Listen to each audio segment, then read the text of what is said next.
Good evening. Yes. Aloha, lads and gents. Welcome back to a new episode of A Sense of Capital Perspective Time. Your host of today, as always, is Julian, and I'm glad to have you in again one more time. It was not too much time since maybe you have followed and joined the last stream, which actually took place yesterday and was about the investment portfolio update, basically an update about my investment portfolio. But that's not the topic of today. Oh, David Halsell, hello from Liverpool, England. What time we starting? We're starting right now, man. So, I mean, depends where you are located on the planet, on the globe. But here in Leipzig, in Germany, center of Germany, mid-east Germany, let's say it like this, it's 5 p.m. And I guess in the US it's 11 a.m. Yeah, so this is how the world turns around. However, guys, I just finalized my research process for this call. It took more time than I expected because I really wanted to cover as well the calls of the previous earnings releases of Q1 2024 of the stocks I'm a shareholder of. Yeah, we will talk about HIMS, but give me a moment. I mean, honestly, David, and I don't want to somehow evacuate this stream, but I guess this stream will take 60 till 120 minutes actually.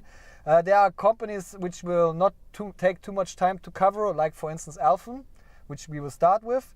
But all others, I think it takes a little bit more time. I'm not sure how much per company, hopefully something 10 till 20 minutes, but you can calculate it by yourself.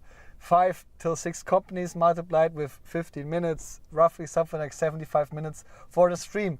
So I hope the battery of my notebook will last, and my personal one as well, actually, guys.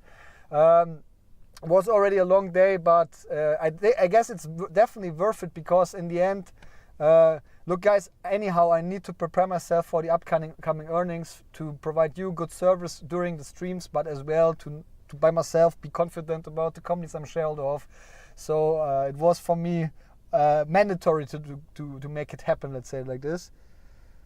Really what they've done considering the short, I'm not, David, I need to focus this later on, but one comment regarding HIMS and the potential short report. I'm not even aware of that the new short report was released, but I guess it's just about the news of yesterday. Eli Lilly, GLP shortage will get stopped soon by them whatsoever.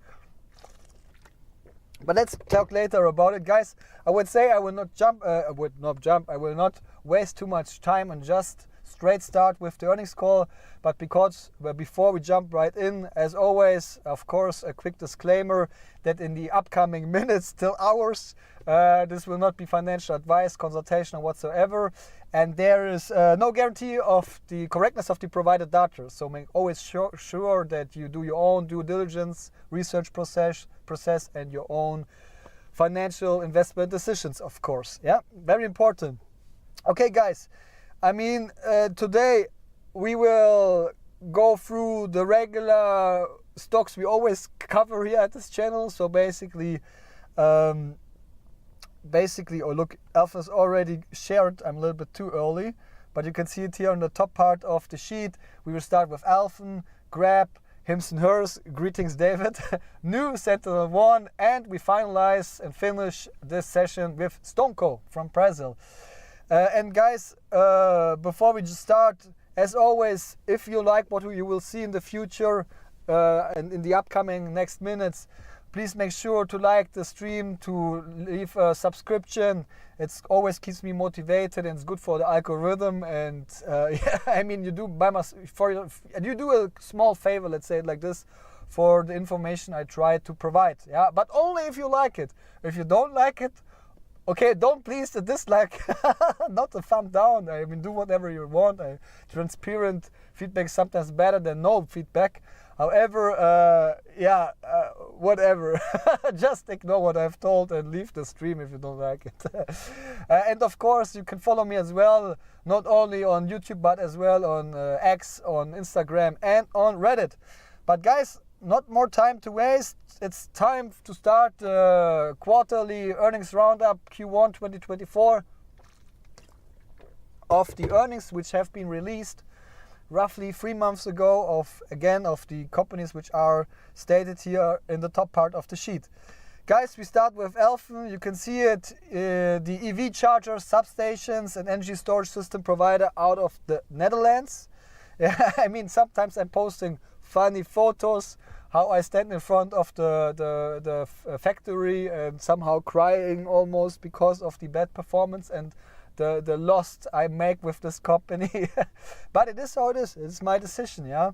And you can see here in the mid part of the sheet, those are the regular parameters I'm always sharing, the matrix I'm always sharing during the streams. Oh, I see. I maybe need to make it a little bit smaller, I guess. Otherwise, it's not perfectly displayed for you. Let me show this. Look, guys, one more time, and then I think it's okay. Yeah, doesn't look perfect. However, we can work with this, I guess. So you can see in the middle part of the sheet the regular metrics I take care of during the call, which are a little bit more short-term orientated and not mid and long-term orientated. And of course, always the major drivers, top line, bottom line growth, so basically revenue and profit. And you can see here my verdict, and I mentioned it already 3 months ago. I didn't change anything to it. Basically, it's absolutely negative. It's bloody. You can see the only light which comes out in between of the darkness is the substation growth, which was quite positive. You can see it here, 31% year on year. But however, in general, it was really a mess. I mean, they missed almost everything. Almost everything. That's crazy. You can see it here. I mean, the year-on-year growth of their 3 major product pillars, EV chargers, substations and energy storage systems, ESS. You can see that they achieved minus 16% EV chargers, 31% plus substations, and minus 8% energy storage systems. And maybe on the first glance, I mean, it, for sure, even for a person who's not involved into this company and in the history of the company, it doesn't sound, it doesn't sound positive, but it sounds not that bad as it actually is, because you can see here, I mean, the guidance, they communicated in advance in Q4 some kind of a market CAGR, overall market development forecast, and you can see it was 18% EV chargers, 21% substations, and 58% year-on-year growth on ESS. And I mean, guys, they and we as well as investors, we expect that they will outperform the overall market development, but you can see it, not even closely. 2 of 3 product types was negative, and especially the rising star energy storage, which grew 3-digit numbers last year. Yeah. 3-digit, yeah. This year, minus 8% in Q1 year on year. Crazy, yeah. And you can see afterwards they guided a growth for full year 2024 of 15% EV chargers, 20% substations, and up to 40% ESS, energy storage systems, yeah. And okay, I mean, doesn't sound too worse. For me, it was already awkward because, I mean, the first quarter was so bad, and I told, yeah, it's basically delayed. You can see it here. It's backloaded to second half of 2024. Blah, blah, blah. And yeah, it's always the question. Do you trust them, what you hear to the words of the management, or you're not trusting? I'm not sure if I trust it. Actually, if you checked out my stream, my call, you know that I was not 100% convinced, but somehow I listened to it and followed and not sold anything. Maybe it was a mistake, guys, and I will tell you in a moment why. But first I want to add some information as well, which was communicated in the press release, and that is, you can see here the adjusted EBITDA margins getting even worse, you know.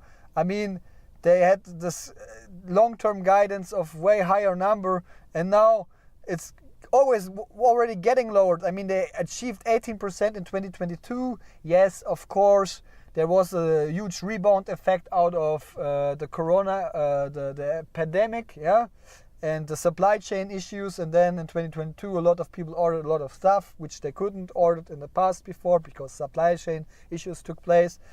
There was this again rebound effect, but even afterwards, yeah, I mean, okay, outstanding year, but even afterwards 11, 7.6, 12.7, 13, so it was increasing. There was already hope in the game, and they mentioned, okay, 2023, 2024, so second half of 2023, first half of 2024 will be a gap year.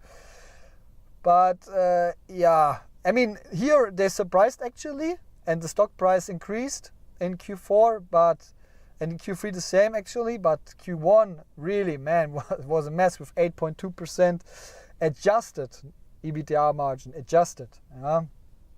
Okay, however, the overall statement by the management as well on the call was basically everything is backloaded to H2, decisions will be made there, this, that, blah, blah. Okay, that's the procedure. And then, let me share a screen. Hey, AP Waterman, thank you very much. And very nice to have you in at the stream. But then something happened, and you can see it here. I mean, they adjusted their full year guidance for 2024, and they reassesses their midterm objectives. Yeah, and I don't want to go to detail about this, and in general to focus ALFEN. One aspect is otherwise I start crying immediately because, yeah, I mean, it's just not my best experience since I'm invested in the stock market, but it's part of the game. And of course, guys, really, again, it's part of the game. Sometimes you win, sometimes you lose, yeah. But however, I mean, you can see here they adjusted their guidance in terms of revenue. They have some additional one-off costs, what you can see here, supply constraints, whatever. So really a bunch of different aspects, but all of those aspects I covered them in a separate stream roughly 4 weeks ago, as you can see here. Can you see it? Let me see it if you can see it. Yeah, that looks good. So you can go to my channel, to my YouTube channel, click on live, and you can see nowadays everything is live. In the past, sometimes I pre-recorded videos and cut them whatsoever. Now I just stream, and you can see here 4 weeks ago I really covered a 2-hour stream just on these adjustments of the guidance. Yeah, but basically what was the result of it? To keep it short and compact, you can see here, I mean, the guidance adjustment was that EV chargers year on year 8%. Okay, that's at least a comeback because it developed very negative in the last 1 to 2 years. So 8% EV chargers is not that bad. 5% substations is quite bad when you compare the guidance the guidance after Q1, which was still 20%, so 4 times, yeah, or the overall market CAGR forecast estimation of 21%, so quite bad. And then we have minus 20% of energy storage systems, which was before, even in Q1, up to 40% year on year. Crazy. And this is something really which creates headaches for me and doubts and concerns in terms of the management. That is not a really good feeling. I mean, you should trust the people who are basically steering the company you are invested in. And so, I mean, after Q1 earnings, yeah, 3 months ago, it was really bad already. I told, okay, backloaded to H2, and the questions by the analysts in the call have been quite serious. But after this adjustment of year-on-year guidance, revenue guidance, basically the statement was, okay, the overall development, positive development is not backloaded to H2, but to 2025. Guys, and again, I will not cover any details of the call and further details of the earnings results 3 months ago of ALFEN, because again, I had this video and basically the earnings is not worth so much anymore from my perspective, at least, because this adjustment of the guidance changed so much, has way more impact. If you are interested in it, check out the stream 4 weeks ago, what I've backed those news in detail, really, in chances and risks, 2 hour stream, guys, if you're really interested. However, what is the key question? I mean, I always try to basically establish a key question out of the current situation. So if I could have any information, just one information, I would love to have this information. And in the past, it was, will they leave the gap years behind? And gap years, it was basically 2023, as I mentioned, second half 2023, first half of 2024. This has changed, and not changed too much, actually quite slightly. You can see it here. Will they leave gap year, if it's a gap year? Maybe it's not even a gap year anymore. However, will they leave gap years 2023, 2024, and maybe 2025 behind? Because actually, if they already postponed it in this short period of time 2 times and reschedule it and tell the investor, stay a little bit more patient whatsoever you can imagine, that maybe in 2025 it will not be the year of the deals. Yeah, who knows? Maybe it will, maybe not. We see. Yeah, maybe China and Tesla and whoever rolling out so many cheap EVs, and yeah, the infrastructure in terms of EV chargers getting rolled out like crazy, and maybe the same somehow with substations. I mean, substations, I'm not seeing this too negative, actually, the future of ALFEN. I would love that they take a higher focus and roll this out and expand to further markets. They only cover four countries with substations, so I see there definitely some potential. But let's see, an energy storage systems, really the old legacy rising star, 3-digit growth numbers. I'm not sure if we will see them again, honestly, guys, because the competition level is just extremely strong. That's it for ALFEN, yeah. And now it can only get better, because I mean, that was the worst at the beginning. Really, that ALFEN call was for me by far the most negative earnings experience last quarter. But it could be even worse, actually, guys. Could be worse, but of course could be better as well.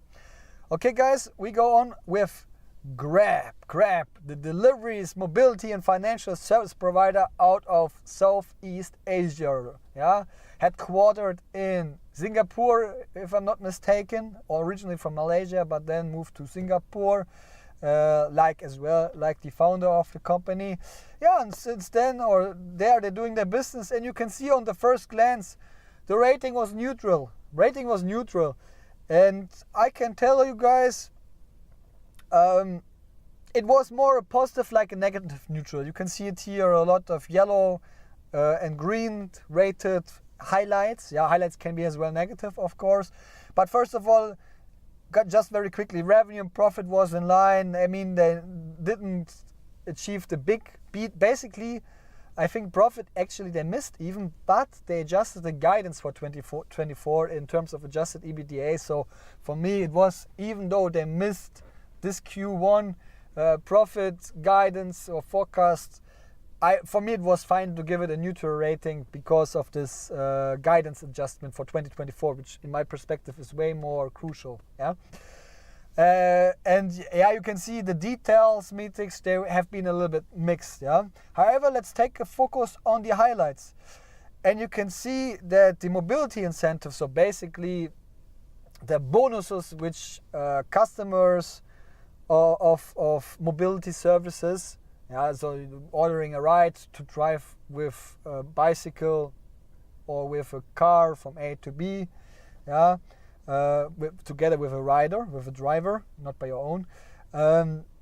They're getting granted through the super app of Grab, they're getting granted this kind of discounts or bonuses or incentives, and as well maybe the riders get some incentives just in this whole service sector, let's say it like this.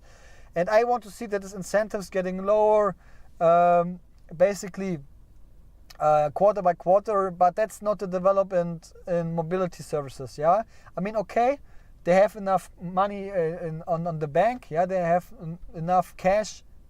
They are strong in this very much, and I mean, at least they lower the incentives in the other sectors. Yeah, financials and deliveries. However, I guess mobility, that's a sign that there's really some strong competition going on, and you can see, I mean, in Q1 2024, so recent quarter, they granted $150 million in incentives in mobility services just alone, and that is roughly how much is it? 23 million more than Q1 2023. Yeah, there it was $92 million. So that is something what I'd like to see. However, we need to keep in mind that the mobility revenue or GMV, gross merchant value, or revenue, or you can call it like this. Actually, it's two different aspects, but let's say it's like a revenue indicator. That growth still stronger year on year than the incentives. That is good. Yeah, I mean, it's always good if the revenue side grows stronger than the cost side, the expenses side, and that is basically here the case. So it not gives me too much headaches, but still, something what I try to avoid to see. But however, you can see that's already a negative compared to ALFEN. That is freaking wellness, man. That's wellness all day. And now we come already to the neutral side of Grab, and you can see here. Oh, sorry, man. I see. That is a mistake by myself. That I shit. Yeah, I blocked a little bit with my screen the facts. So guys, you need to trust my words, what I'm communicating you. Sorry that my cutout of my video stream, I think it's important that you see me as well, even though the data is more important, or should be more important. I hope it's okay that it's a little bit blocked and you just need to trust what I will tell you. However, that is what I mentioned already here. Basically, when we talk about this ratio between incentives and GMV growth, again, gross merchant value or volume, I need to check it out by myself, but it's basically the same. The on-demand GMV growth was higher than the incentive growth. You can see it here, 18% on-demand GMV growth versus 6% incentives growth. So actually, I mean, at some other companies it would be positive. I rated it here as neutral, compared to some other aspects. But actually it was quite positive, Then what I've already mentioned is, and that's the reason why again I rated the bottom line growth as neutral, even though they missed the Q1 profit target.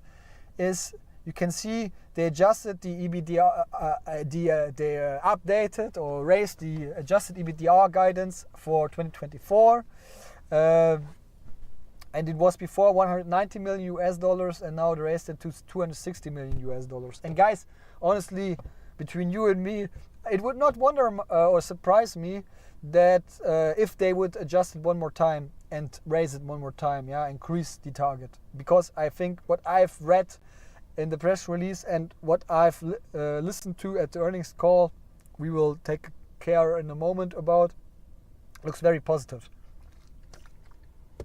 and promising.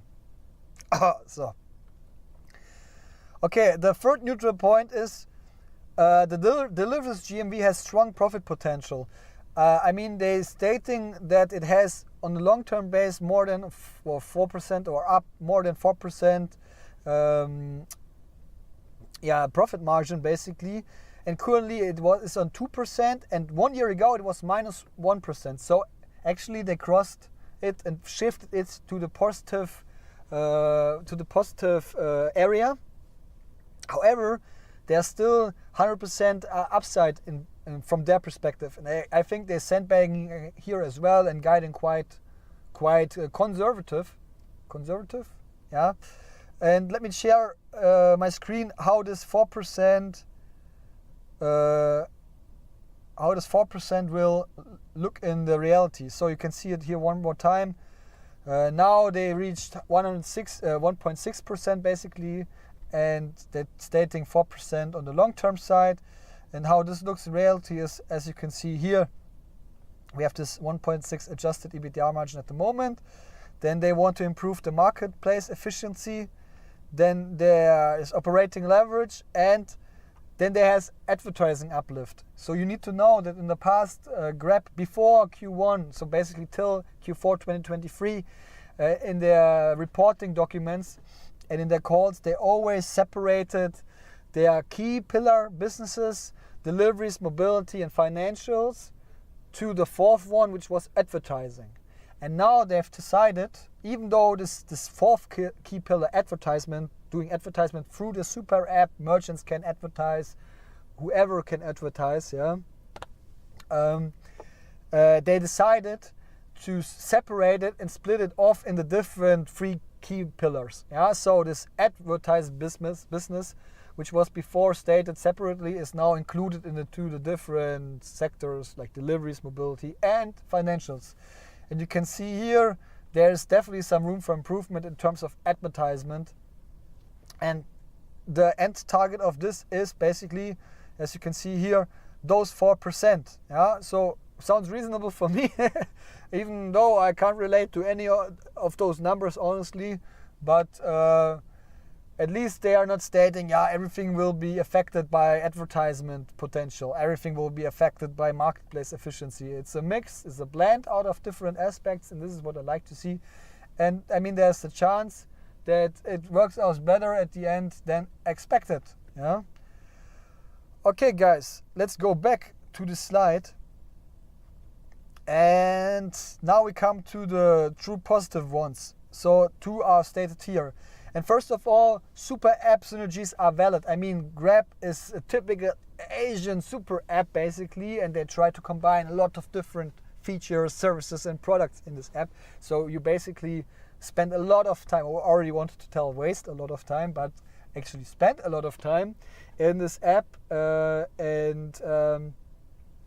without leaving it, without the need of leaving, no matter if you order food, order groceries, order mobility services, pay something, get debt, whatever, financial services, transfer some money, everything can be done with the app. And basically there's always the question, is the super app synergies, are they really existing, these network effects?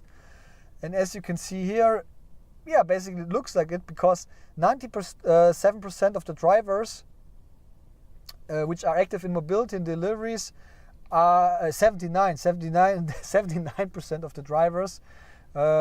So basically the people who are transporting the customers who order a ride for coming from A to B, or the food, 79% of those 79%, who are doing mobility service, doing as well delivery services, and vice versa. So there are synergies. So compare it to an app which only provides mobility services, or which only provides, let's say, delivery services like Food Panda. Food Panda, I'm not sure. Food Panda. Let's say Food Panda, or let's say Delivery Hero, or let's say who yesterday as well someone announced DoorDash, I think. Was it DoorDash?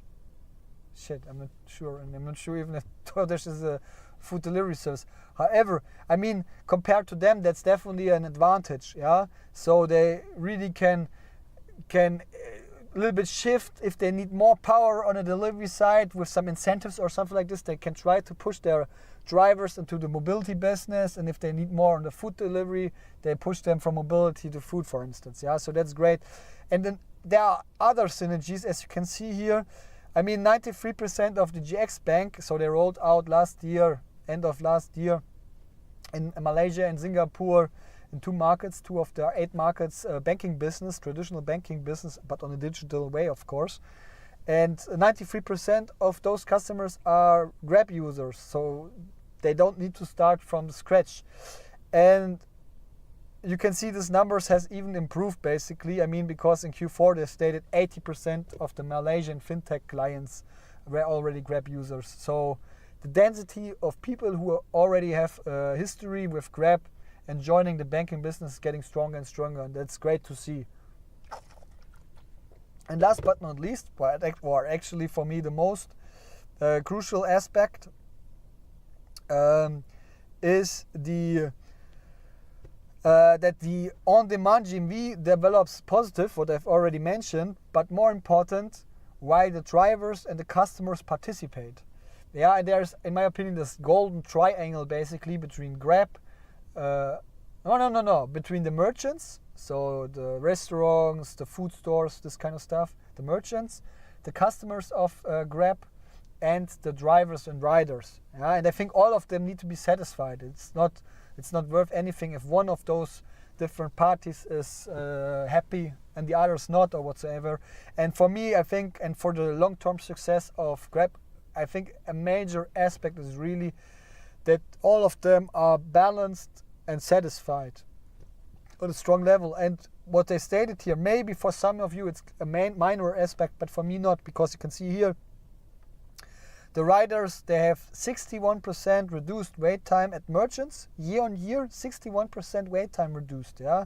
And I mean, I was delivering food as well in college, and I can tell you, I mean, yeah, yes, I waited some, but honestly, I just worked for one restaurant, not for many restaurants at the same time for basically a parent delivery app or whatsoever. I directly worked for a restaurant and delivered the pizza.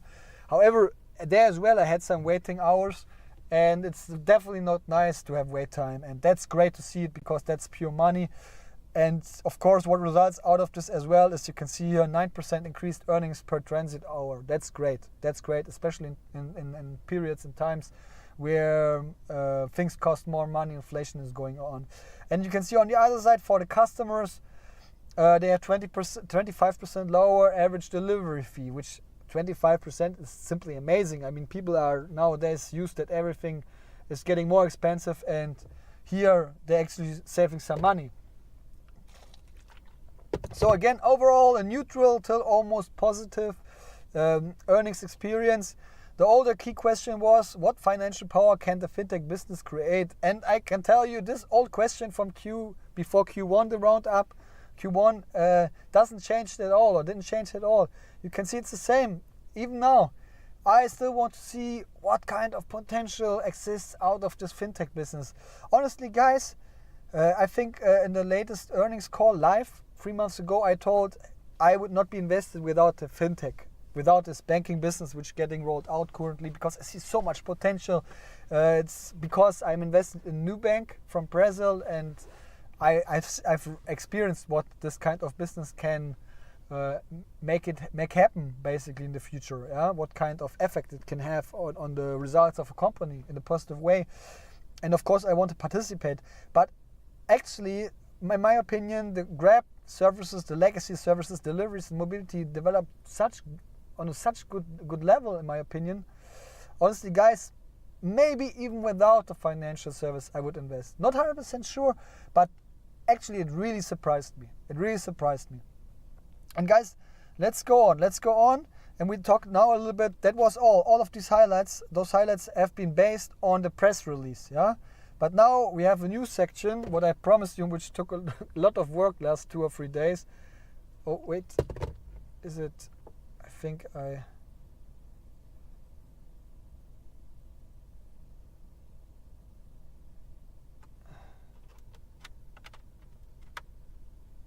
Guys, I hope you can hear me. I hope my screen will come back soon.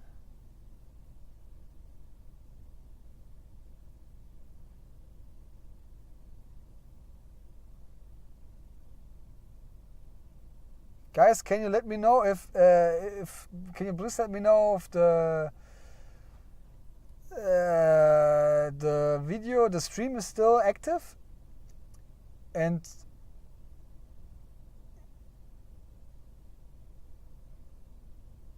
let me check this out. Oh.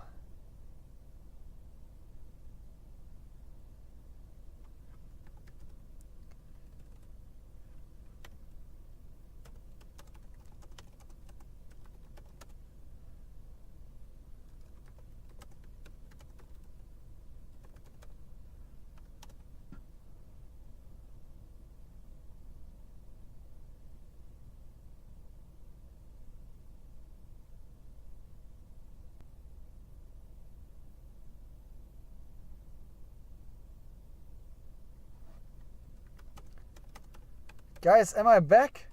Did I recover successfully or not? Oh, I think it's working.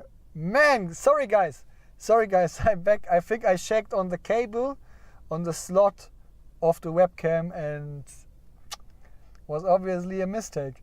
But now let's go on with the stream, guys. Let's go on with the stream. So here we are. And yeah, again, one more time, now we take a focus on the call. Yeah, I always, when I'm doing my live streams, do the earnings, I'm not covering the calls, I'm just covering the press release, and then I go off basically. And this time I make sure that in this earnings roundup, I cover as well the calls which always take place right after the press release or an hour later or something like this.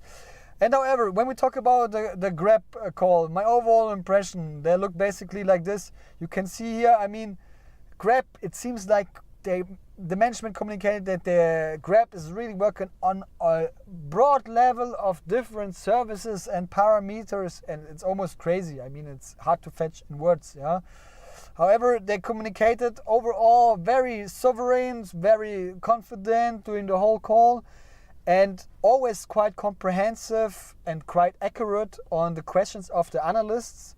And basically they combined those answers with quantitative data, with numbers, with maybe facts, with stats. Yeah, this is what I like very, very much, because even companies like HIMS, what we will talk later about, they adding not so much facts based on numbers to their words, to the answers, and that is what I don't appreciate so much.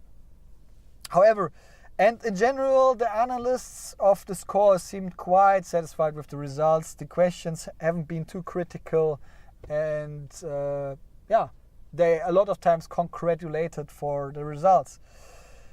But what exactly was communicated, or what have been my highlights of the call?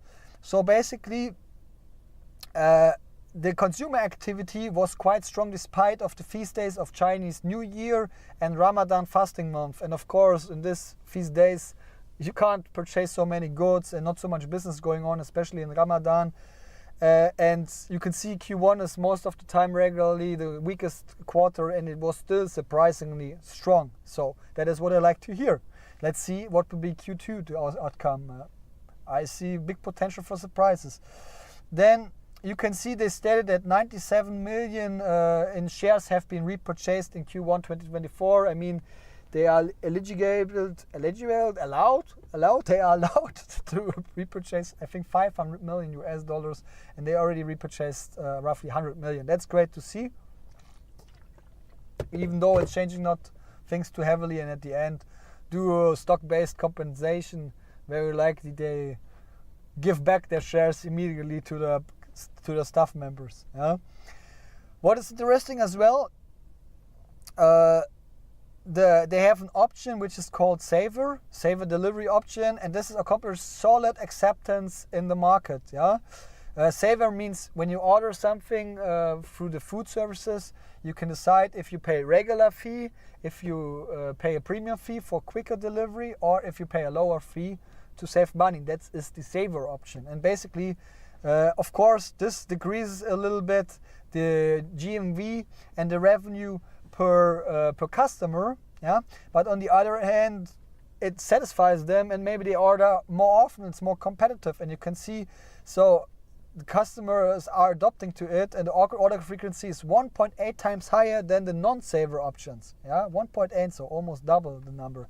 So I think it's a great idea to empower their staff. Yeah, I really like this option. Then one moment, I need to quickly check if the stream is still going, because I'm now a little bit worried because of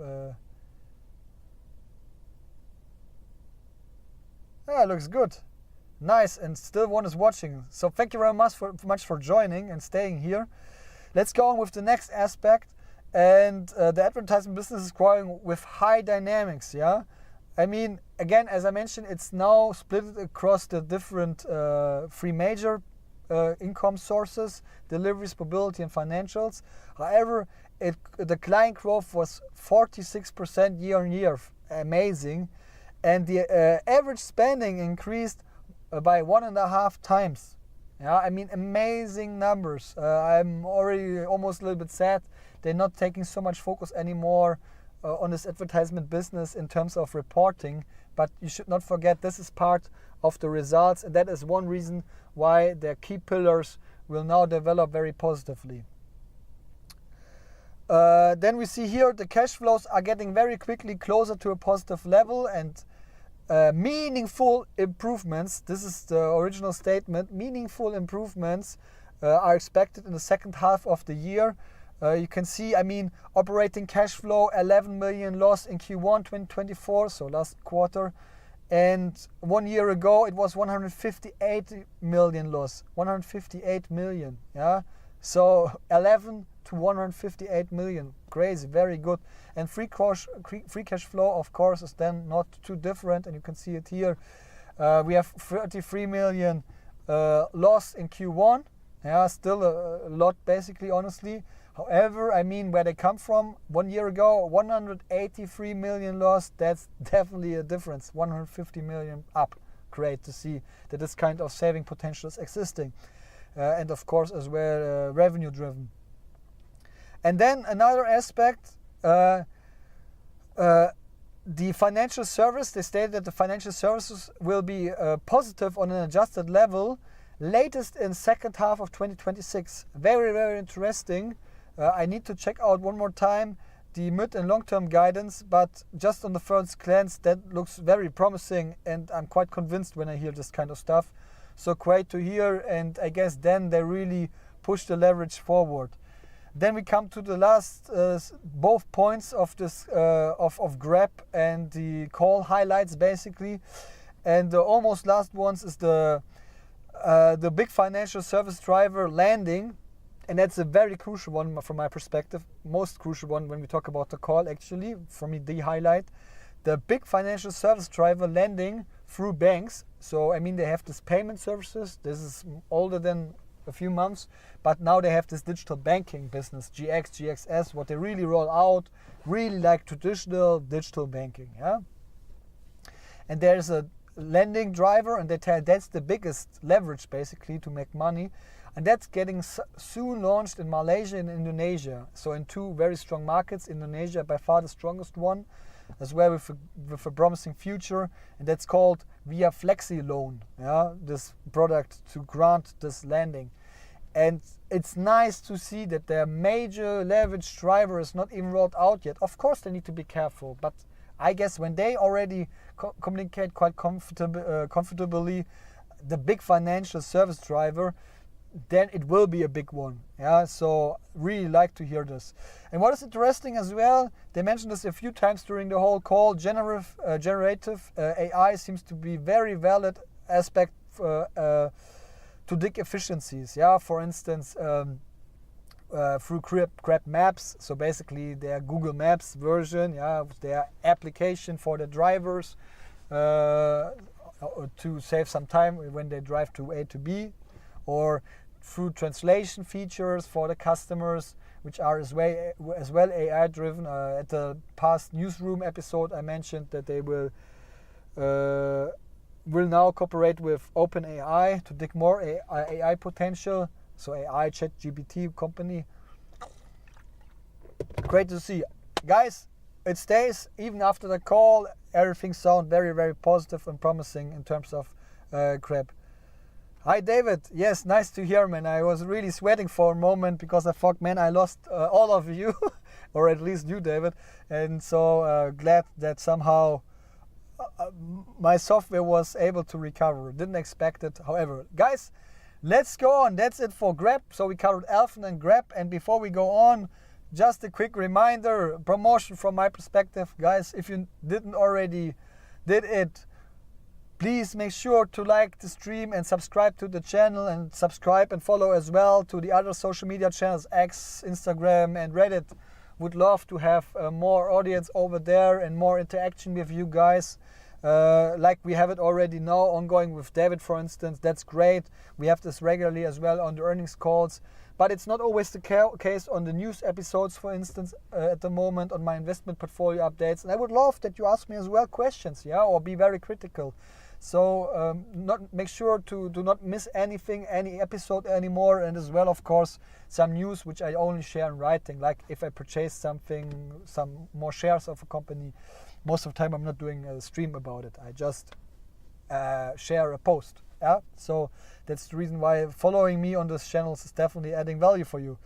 Guys, and rolling the drums. No, the big contender, the big player of the stream. will take place not by enterprise value, because Grab as well as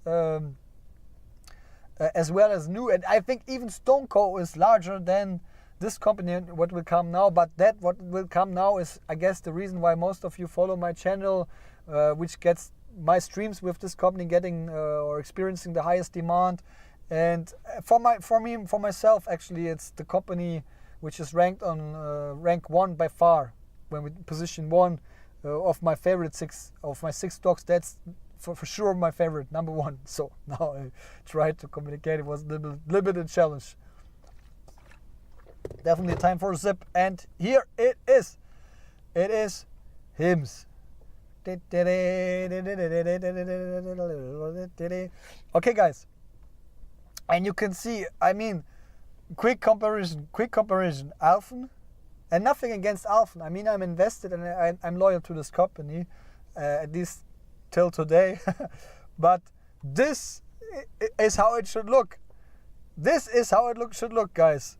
Crazy. You can see the difference first glance. I mean, it's absolutely positive, the Q1 experience. No matter if before the call and just based on the press release and the results which have been communicated by the reports, or as well what the management communicated during the calls and replied to the questions. We don't need to go to the details. I mean, maybe first of all, HIMS & HERS. Who's HIMS & HERS? HIMS & HERS is a US company, and it provides services and products in the healthcare sector, basically digital doctor shop and pharmacy services, and as well healthcare products, generics, where you don't need an insurance for, and sometimes a little bit kind of in the public embarrassing products like ED, like mental health, where people a lot of times don't want to talk too much in the public society. Yeah? This is what HIMS & HERS is doing and specialized on. And guys, yeah, you know very quickly why that's my favorite ranked company. I mean, it always had some struggle the quarters ago, and it already was my favorite ranked company since months and months. And honestly, I always try to fight against it, but it's nonsense, because you can see it here. It was more or less almost flawless how they executed in the first 3 months of 2024. Almost flawless. If you would try to find... yeah, David is now celebrating. Not sure if you're celebrating if you take a look at the stock price development of yesterday and today. Guys, maybe just a few words to this. Again, yesterday, Eli Lilly, they announced that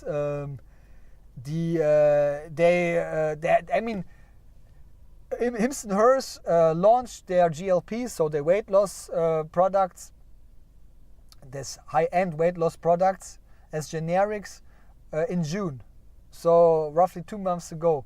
And the impact on the stock price was outstanding, basically, just amazing.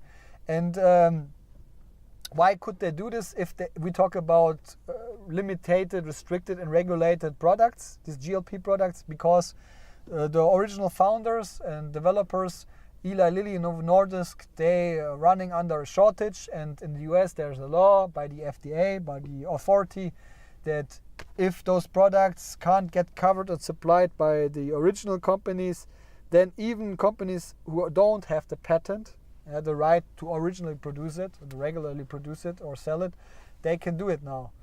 And so that's the reason why HIMS & HERS found this gap, and they're providing now with generic products as a generic product type for way lower money, $200 per month compared to 1,000 and something US per month, those generic articles. And so yesterday, one of both companies, Eli Lilly, they told the shortage has an end. They stepped up their production game, and very likely within the upcoming days they will recover. And yeah, however, the market reacted very, very strongly to this. I think something like 12 or 13% negative in the red yesterday. But if I understood it correctly, it's a different product to Novo Nordisk and a different product to HIMS & HERS. Yeah, so Novo Nordisk, the original patent holder, they have the exact same product like HIMS & HERS. And I'm not sure what will be the impact on it, but maybe it will not have a negative impact on the business of HIMS & HERS, and maybe it still takes time till 2025 till the shortage by Novo Nordisk finds an end, and HIMS is not allowed anymore to sell their generic goods for weight loss GLP products for cheap money. So I think it's a chance, and today it went down as well, like a lot of companies, because of, I think, the job numbers in the US and the overall development. Interest rate by the Fed was not lowered a few days ago, I think 2 days ago. So the overall market dynamic is a little bit more negative in terms of stocks and public traded company. However, I think that's really the chance to purchase stocks or shares for lower prices. Okay, that's just my quick opinion. Maybe it helps someone. And so I stay confident, and especially when I take a look at this, and I guess last 2-3 days I researched checked the calls and the press release documents of the last earnings results. And when I did this, and I did this for HIMS and covered it, I really thought, man, there's definitely a reason why I'm that convinced. Because again, flawless. You can see revenue, profit growth, good. All the smaller metrics, great. I mean, they're doing, you can see it on the first bullet point, they're basically achieving KPIs like only software companies are doing it. I mean, 90% or let's say 85% up recurring revenue. Yeah, so strong customer loyalty basically. Then more than 75% cross margin, crazy. And less than 1 year payback period. I mean, that's for me the strongest aspect of those three, but still very, very positive. Otherwise the company would not highlight it, of course. Yeah, so it sounds very, very strong. And by crashing all those revenue expectations, even without GLP weight loss, even without those news of yesterday, no matter if they have an impact or not, even without, yeah, they have really a strong cost discipline. Yeah, so they take really care of the expenditure. You can see here general and administrative gap expensive 12% this quarter, 1 year ago 16%, 4% up, great. Marketing gap expenses 51% this quarter. Oh, that's not correct, I think it should be like this. Sorry, I changed this live because that's nonsense. Okay, wait, so there we go. As well, 4% up, 4%, well, let's say 4% down when we talk about costs, but as well, so marketing spend and administrative spend is down. That's great to see in terms of percentage of the revenue, and I mean, percentage of the revenue going up like hell, so it's a crazy money machine in the making, very likely, guys. And of course, I don't want to hide that not all different cost metrics are going down. You can see a research development stays stable with 6% of revenue, and operations basically 13% Q1 to 14% Q1 2023, 2024. So just 1 percentage point down. Yeah. So, however, great to see this. Yeah. But that is not hitting me too hard. That's very positive, but not too hard. I mean, for me, I'm purchasing the stock because of revenue growth and not because of profit growth at the moment. And so that is more or less secondary aspect, not the primary one. But the personalization mode is getting stronger. I mean, there was always the rumors, or if Amazon or CVS or whoever, which local player wants to enter the market more aggressively, they just take the market of HIMS in a minute. And therefore, I think creating moat is important, not just for the real business to defend their business, but actually way more important for the shareholder value. Yeah, so that the stock has the chance to increase. I think it's very important that they make sure that they show, okay, they're getting more and more market share. HIMS is getting more and more market share, and they somehow creating a kind of moat. I don't think every company needs a moat, every product whatsoever, but I think the market likes moats very much. Greetings to Warren Buffett and other colleagues of his area, generation. I mean, legends for sure, but yeah, I think sometimes investors are, I mean, you need to you need to differ between different companies, company sizes and businesses, and you can't always create a moat. It's great if there is a strong moat, but that's not always present, yeah. And okay, however, HIMS tries to create a moat in the retail business, which is not that easy in my opinion, yeah. Most of the time you cover it just by size, by sheer size, and they're now trying to do it with personalized products, yeah. So blend products which provide services to your heart and as well to your erection performance, for your sex life, or you take one pill and it's supportive for both aspects, for instance, yeah, this kind of blends or hair blend products whatsoever, yeah.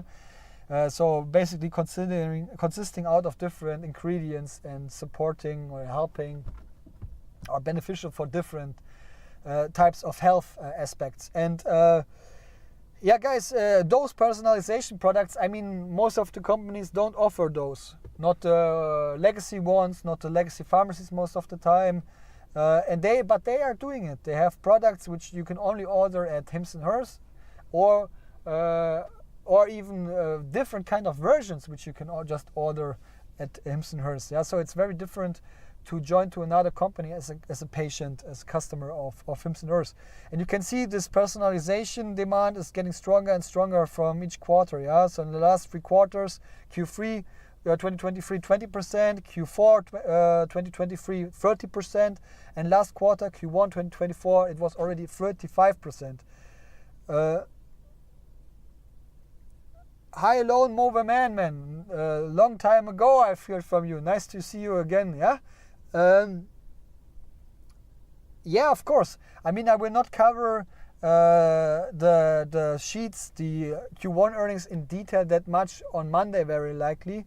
But of course, I will definitely back the earnings results. Yeah, for sure. I mean, I will be live on Monday on 3:30 Eastern time, or on European time, CEST, on it's 9:30 p.m. 9:30 p.m. Yeah. So depending where you're located or what time you want to orientate on, for sure I will be live 30 minutes, roughly 30 minutes in advance of the earnings release, and then, yeah, let's celebrate or cry together. Yeah, basically, yeah, that's the plan. Okay, guys, let's go on. So personalization mode is getting stronger. But what I want to share is something, I mean, I need to be honest here, and this is something I want to show basically. Is it working? There it is. And yes, man, for sure, man. I would not say that I'm a fan, but if I would be a fan of any company I'm a shareholder of, very likely HIMS and HERS. So I don't need these products, of course not.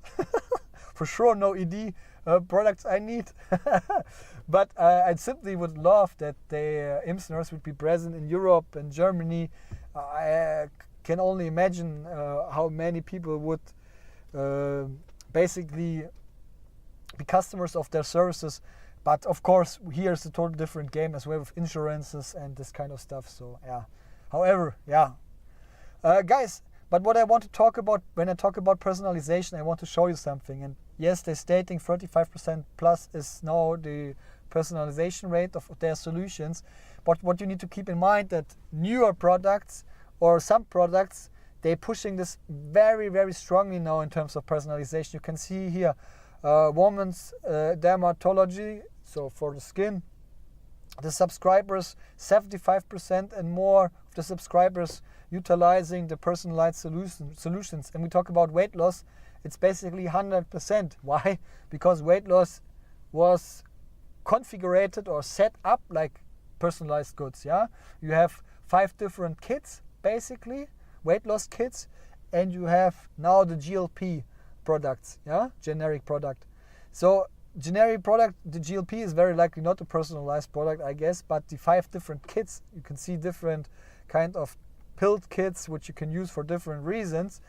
And those products, 100%, yeah, and of course the personalization rate goes up. Yeah, I mean, it is a mode, and I like that they push it, and I like that they collect data and using the feedback by the customers and figuring out, okay, people are adopting to it and it's helping and you can charge more money and people getting more loyal. But you need to keep in mind why they're adopting that strongly, because they're rolling out completely new product types like weight loss, and market is waiting for it, hitting on it strongly. And if it's 100% personalized, yes, it adds a lot of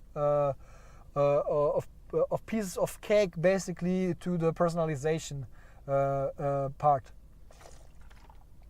Yeah, that's something. I don't want to talk about it negative, but that is just something what you need to keep in mind.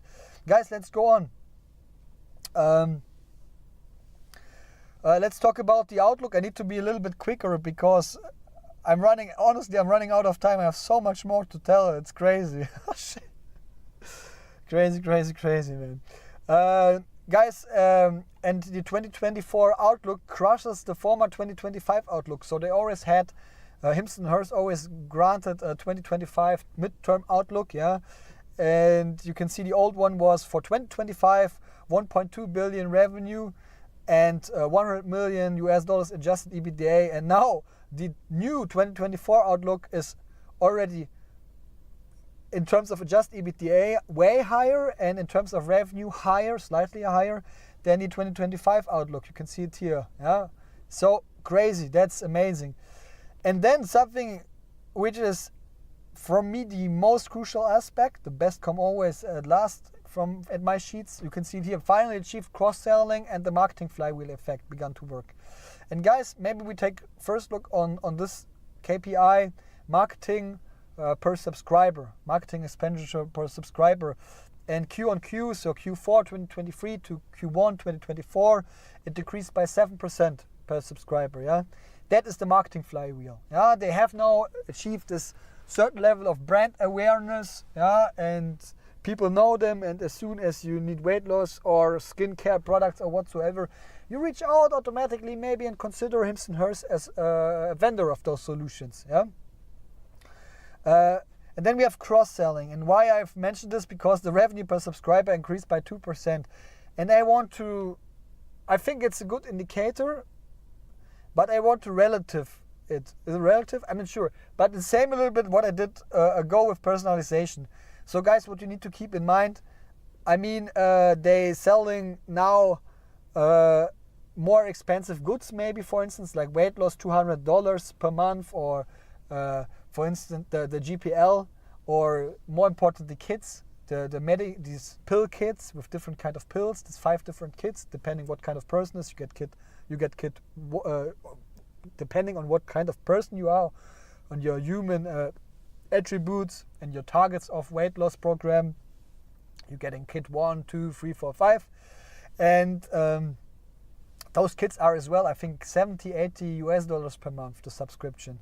So, of course, they are very likely more expensive than ED products. Very likely, or some skincare products or mental health products. I'm not an expert, but might be the case.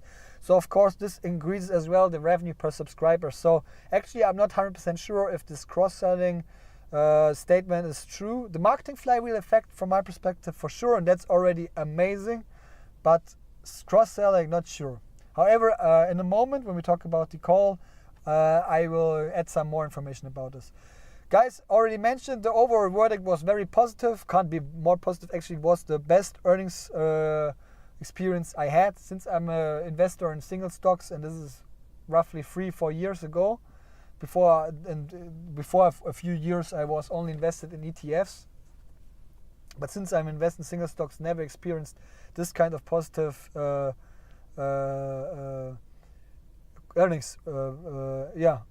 Earnings moment, basically. Yeah.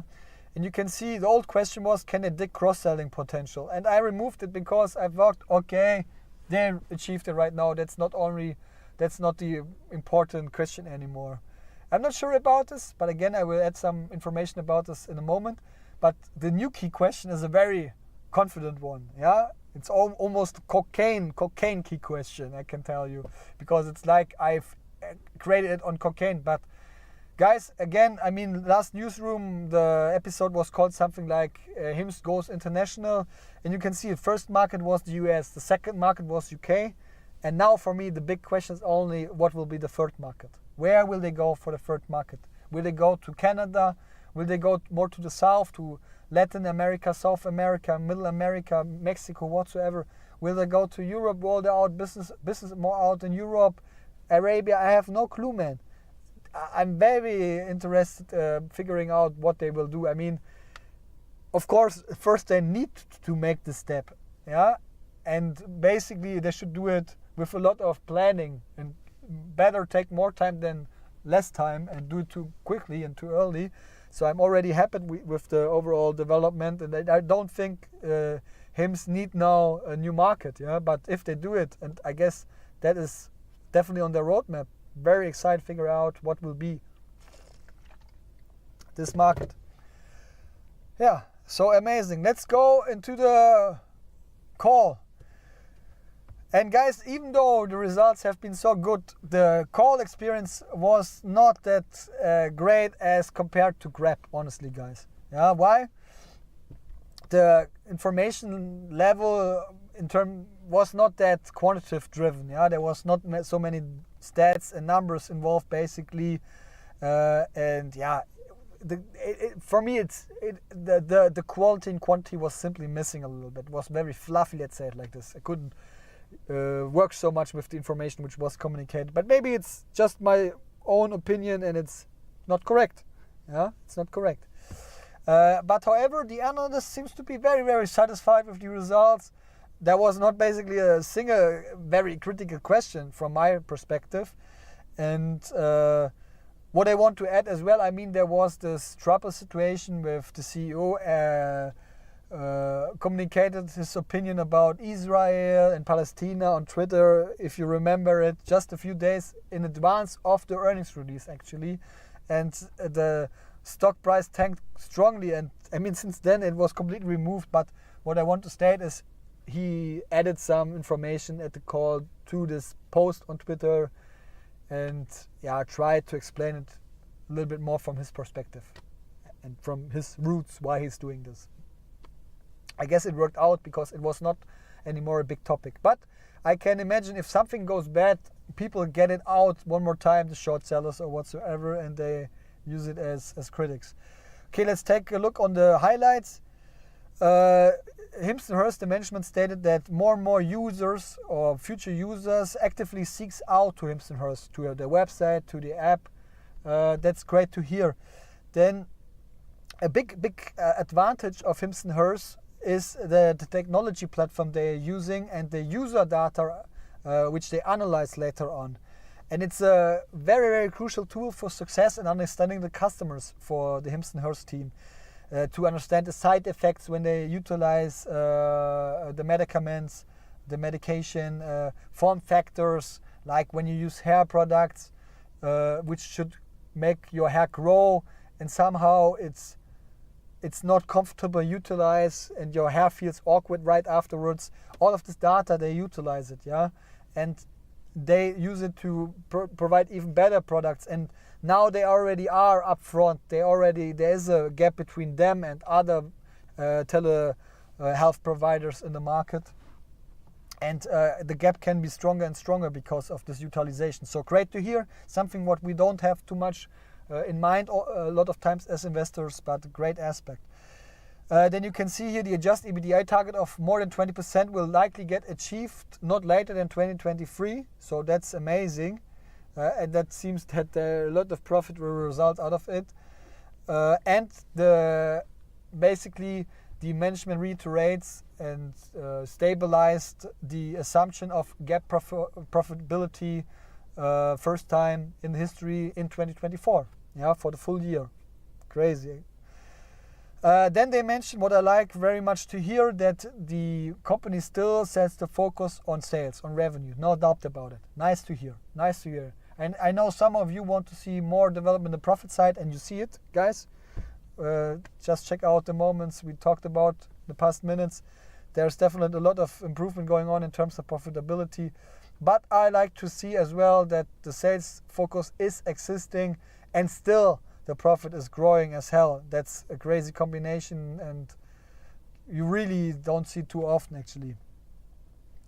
Then what you can see as well, that the user subscription periods extend, and you can see, I mean, which is great. They're not subscribing anymore for just 1 month, for 3 months or whatsoever, but maybe more for 6 months or even 12 months. But the effect of this is HIMS granting larger discounts, and this of course as well has an effect on this cross-selling KPI, revenue per subscriber, because when the subscriptions are longer, the discount incentives the users get are larger and stronger, and therefore the revenue per customer and quarter basically decreases a little bit. Yeah, so this is what you need to keep in mind. It has somehow a negative effect on the numbers, on the KPIs, but not on the result, of course. For this, just positive. Then they mentioned by themselves actually that cross-selling is not for sure not their top target. Yeah, the market always, like myself, I always want to see cross-selling, but they really mentioned, no, it's not a target. For them, they are way more focused to really produce and serve customers, or sell goods and serve customers in a very appropriate way. And based on their opinion, they already do cross-selling by providing those personalized blend products, which consist out of different ingredients. Yeah, it's a perspective you can take care for. Yeah, but I would love to see some cross-selling. It is how it is, guys. And HIMS stated, or the management stated, they are planning to invest money into machinery to establish further capabilities for existing products, but even more focused on capabilities for new products and product categories, basically, and to individualize them and personalize them even on a higher scale. Yeah, so that's great to hear. And what I stated last what was interesting for me is that the Hearst demand, I mean, you know, they're providing HIMS goods, male products, and Hearst goods, female products, and those female products, they experiencing the strongest demand. Yeah, and they start with HIMS, actually. That's the reason why the short letter code is HIMS, HIMS. But then they rolled out as well more and more the Hearst products, as well mental health a lot, skin care, weight loss, I think gets adopted as well very, very strongly by the market, at least based on my very professional Reddit research results. But I think now there are already weight loss followers of roughly 2,000 from weight loss, and I think just 1,300 from HIMS. Also HIMS 1,300 weight loss followers in Reddit, and hers it's 2,000 roughly. Yeah, so developing quicker, or people just doing more research and using Reddit on the female side maybe. However, guys, very, very positive experience. I can't tell it different. Yeah. And guys, at this point in time, we are done with HIMS and hers. And just a quick reminder: follow and subscribe. I need to do this promotion. There's no other way. I need to figure out, like HIMS is trying to do research, what works well, what not working well. I need to figure out if I do just my propaganda stuff and all the time telling you follow, if you follow more or not. Yeah, that's the reason why I'm doing this. David, you mentioned, I think HIMS always sandbags the numbers, so if we've had a poor quarter, we should come in line, just easing our nerves for Monday. Do you believe they sandbag? Yeah, I believe they sandbag. I believe for sure they sandbag. But I mean, of course, now we're running on a really high expectation level. That's the truth. So it's very difficult to step back from this perspective, from this point in time. Yeah, and I would be disappointed somehow if they will miss. I can only tell it. But I'm at the same time, that's the reason why I would be disappointed. At the moment, I'm very confident they will not. And it's not, I don't think they need GLP weight loss. And it's only considered at Q2 from 1 month. Yeah? Or 2 months? 1 month. January, February, May, March, and then April. Yeah, only for June.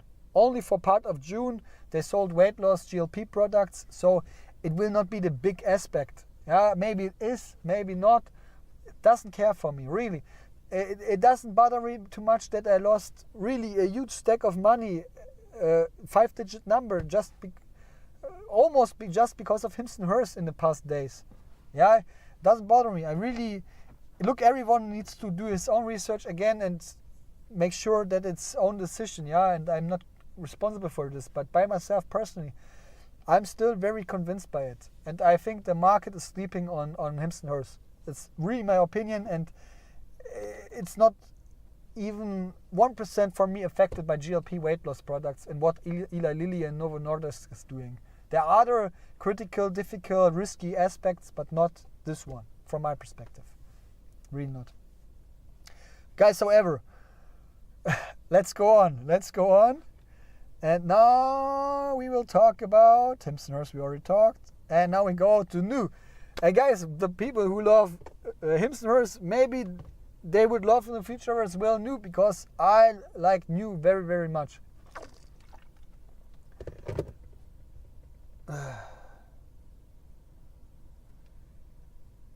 Yeah, one more comment before we go on with NU, sorry. But Lone Mover Man, yeah, GLP-1 drugs, I understand it, but again, one more time, I don't think, I mean, read a little bit on Reddit, for instance. There's so much communication going on just based on those kids. Yes, kids, they provided kids half year longer than GLP, and GLP can be a big driver, a huge driver, no doubt about it. But it created a lot of attention already, I think, on the company and their services and their basically existence. It already had a great effect from my perspective. And if they sell something now, they sell. If not, they not. Yeah, as soon as they can't sell it anymore, it will have a strong impact, negative one, on the stock price of HIMS and HERS. I have no doubt about it. It will be way stronger than now. Maybe, I have no clue, 20, 30, 40% in just one day, who knows? Might be the impact on it. Yeah, if as soon as they sell, okay, GLP-1 not anymore as a generic product for $200 per month.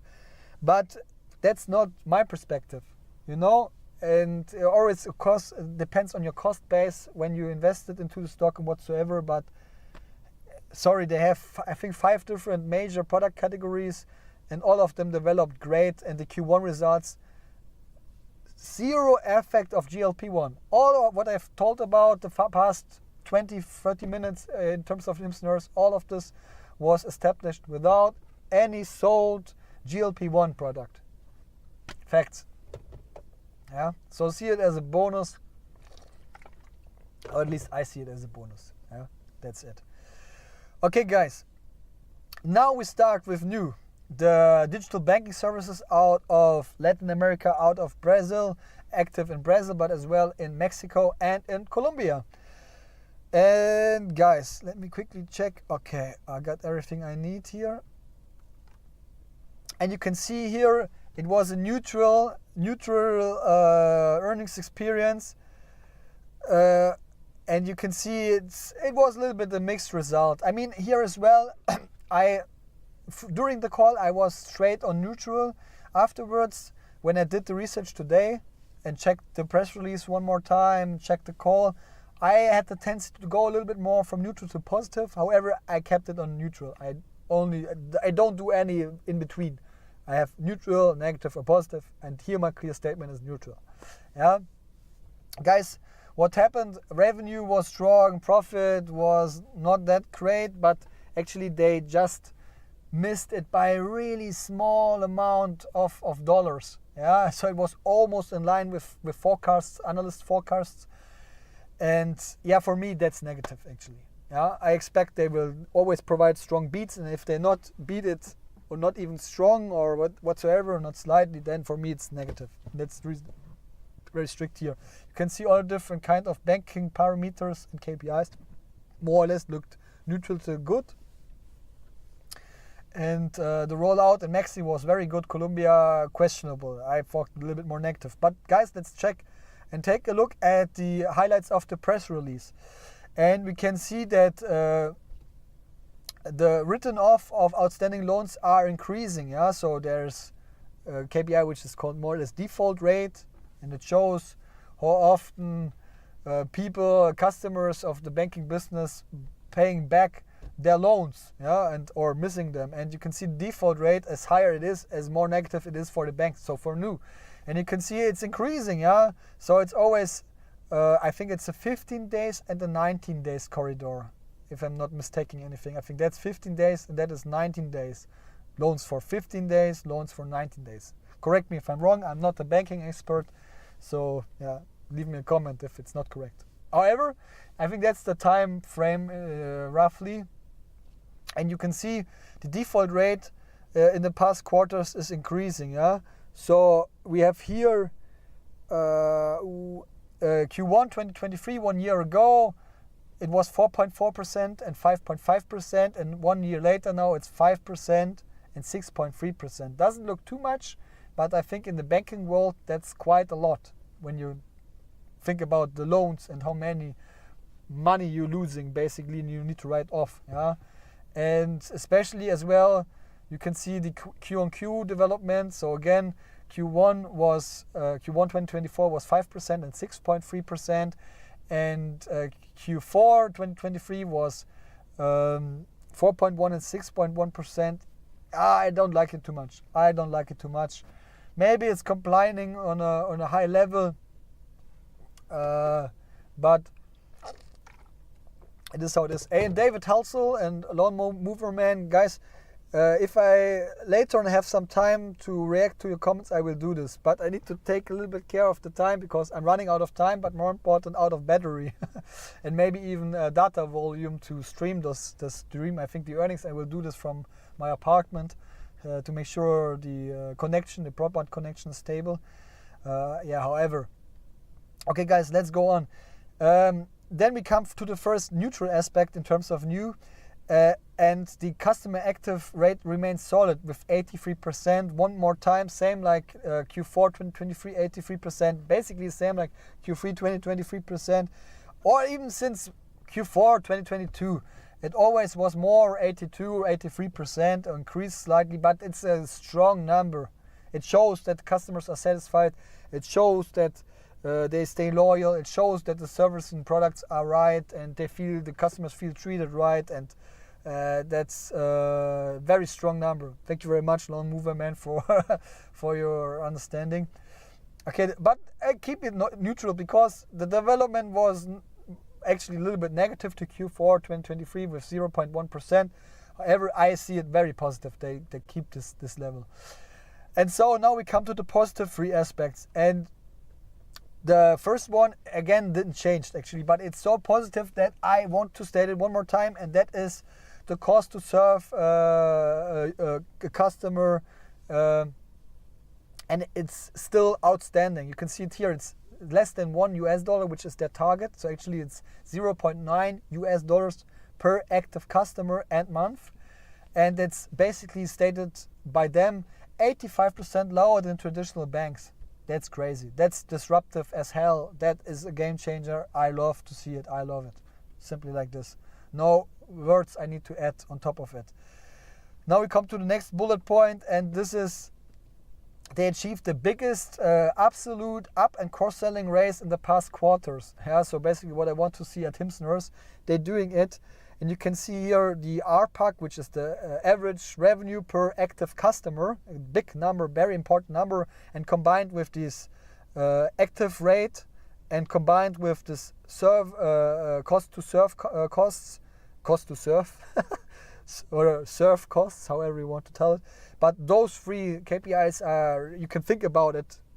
If they are all positive, it's a very nice mixture. And all of them are positive, and you can see here this is extremely positive.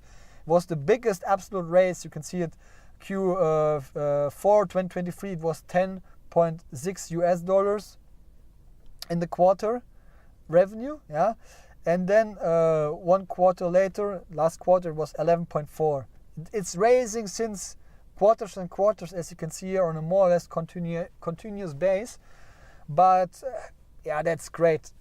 Great, more customers, more active customers, lower costs per customers to serve them, and more revenue per customers. That is what you like to see. Banking business is extremely difficult to understand. I'm by far not an expert, really, guys. Really, I had such a struggle to understand the earnings call. It's like going to college for me. It's really stressing me out sometimes, honestly, but I just want to be invested because I really like the idea. I like the level of execution by Nu, and I'm very convinced, guys. Really, I like this company very much. That's all I can say, and I really think, especially in the Western world, it's not achieving or getting enough attention what it actually would deserve, from my perspective. Okay, we come to the next aspect, and that is Mexico. Mexico is their top priority as far as I understand it right now. It's the second market they rolled out a few years ago, I think in 2019, something like this, so 4 or 5 years ago. And the market expansion is accelerating very strongly, and I like this aspect so much.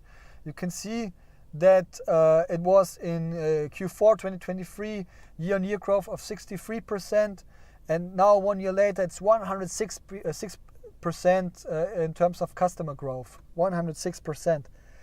Crazy. I will add some information to this in a moment when we talk about the call, but this is what I like to see. And I think investors the market is still doubting that they can make happen in Mexico what they did in Brazil, and maybe they can do this again in Colombia and in other markets, yeah? Even if the markets are a little bit behind and not that developed than Brazil and Mexico, for instance, the other Latin American market. However, Mexico is quite far developed. Yeah? When you compare it with Brazil, I think both are on a good level, as far as I understand it at least. And guys, if they can make happen just closely what they did in Brazil, Mexico I think is a smaller market than Brazil, a lower number of population. However, if they can make it happen, very promising from my perspective. I can just state it like this. So, however, even though I'm very bullish for Nu this quarter, this earnings results, as always, I never reached positive earnings results Nu till now. Despite it's always, the stock is rising, I think 40-50% already this year, and it's granting me good money and good experiences and good emotions. However, again, one more time, neutral. The old question was, how long can they keep the momentum? Because it's so solid, so stable, so reliable in performing and executing. It really feels like the management are really professional. That's really my impression at this company. I think really they are so professional. If I can have one management, all of the companies I'm invested in, and I choose one to start a company with, yeah. I'm not sure what kind of company. It depends, of course, what kind of company. If it's a healthcare company, I would take the management of HIMS+, yeah. However, if I can choose only one team, I very likely would choose. The management of Nu. That's my very non-professional opinion. I just checked my smartphone and I see that I get a ticker message from investing.com that ALFEN decreases very strongly in terms of price. I'm not sure, 5% or more or something like this, but I guess many companies today have problems with their stock prices. Let me quickly check this. Like an addicted person.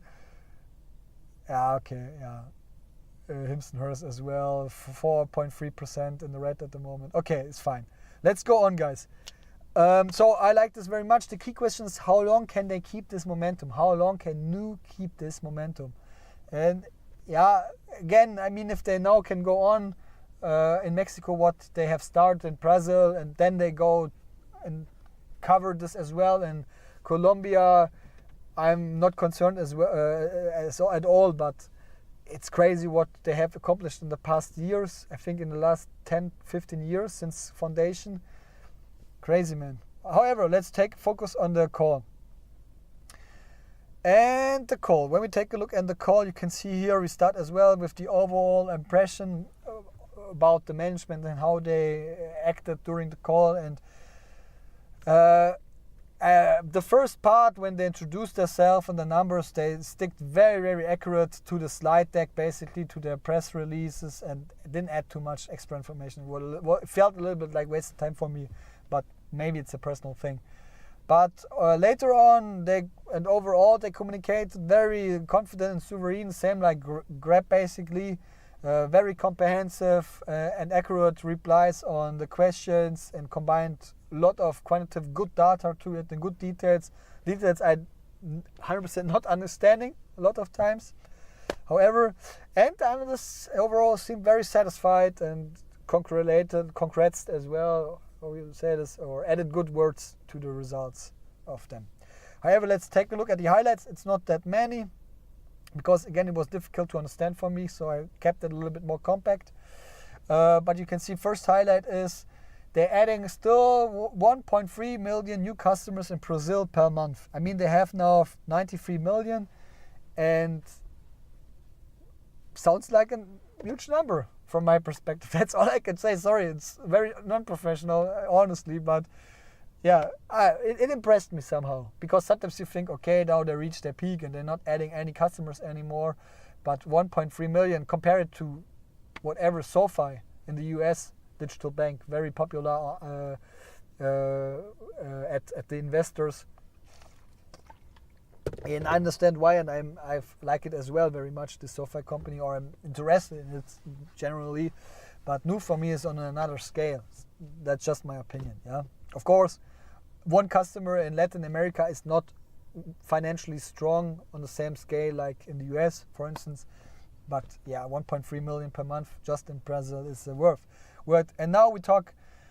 Next bullet point is as well about Brazil, basically, and you can see here one more time, 93 Brazilian new customers are existing, and what they have stated based on a question by the analysts is 8.5 million of those customers are small businesses, basically, and they expect that overall in whole Brazil 50 million businesses are existing, so they covered already more than 50%, 60%, 65% of it. Yeah, they covered it, crazy.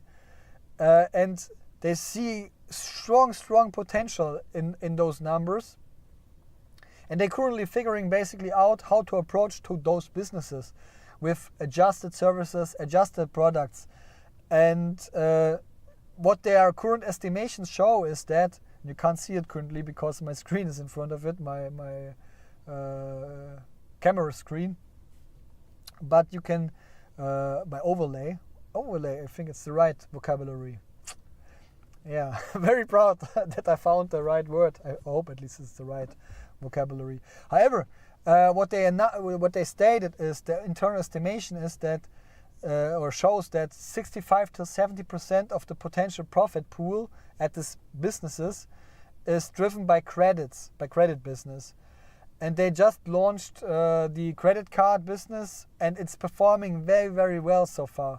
So that sounds very, very promising. I like to hear it. And now we switch and take a look on the Mexican side. Yeah, Brazil more the legacy market, their headquarters where it's located at. The largest economy in Latin America, but now we focus the second largest one, and that's Mexico.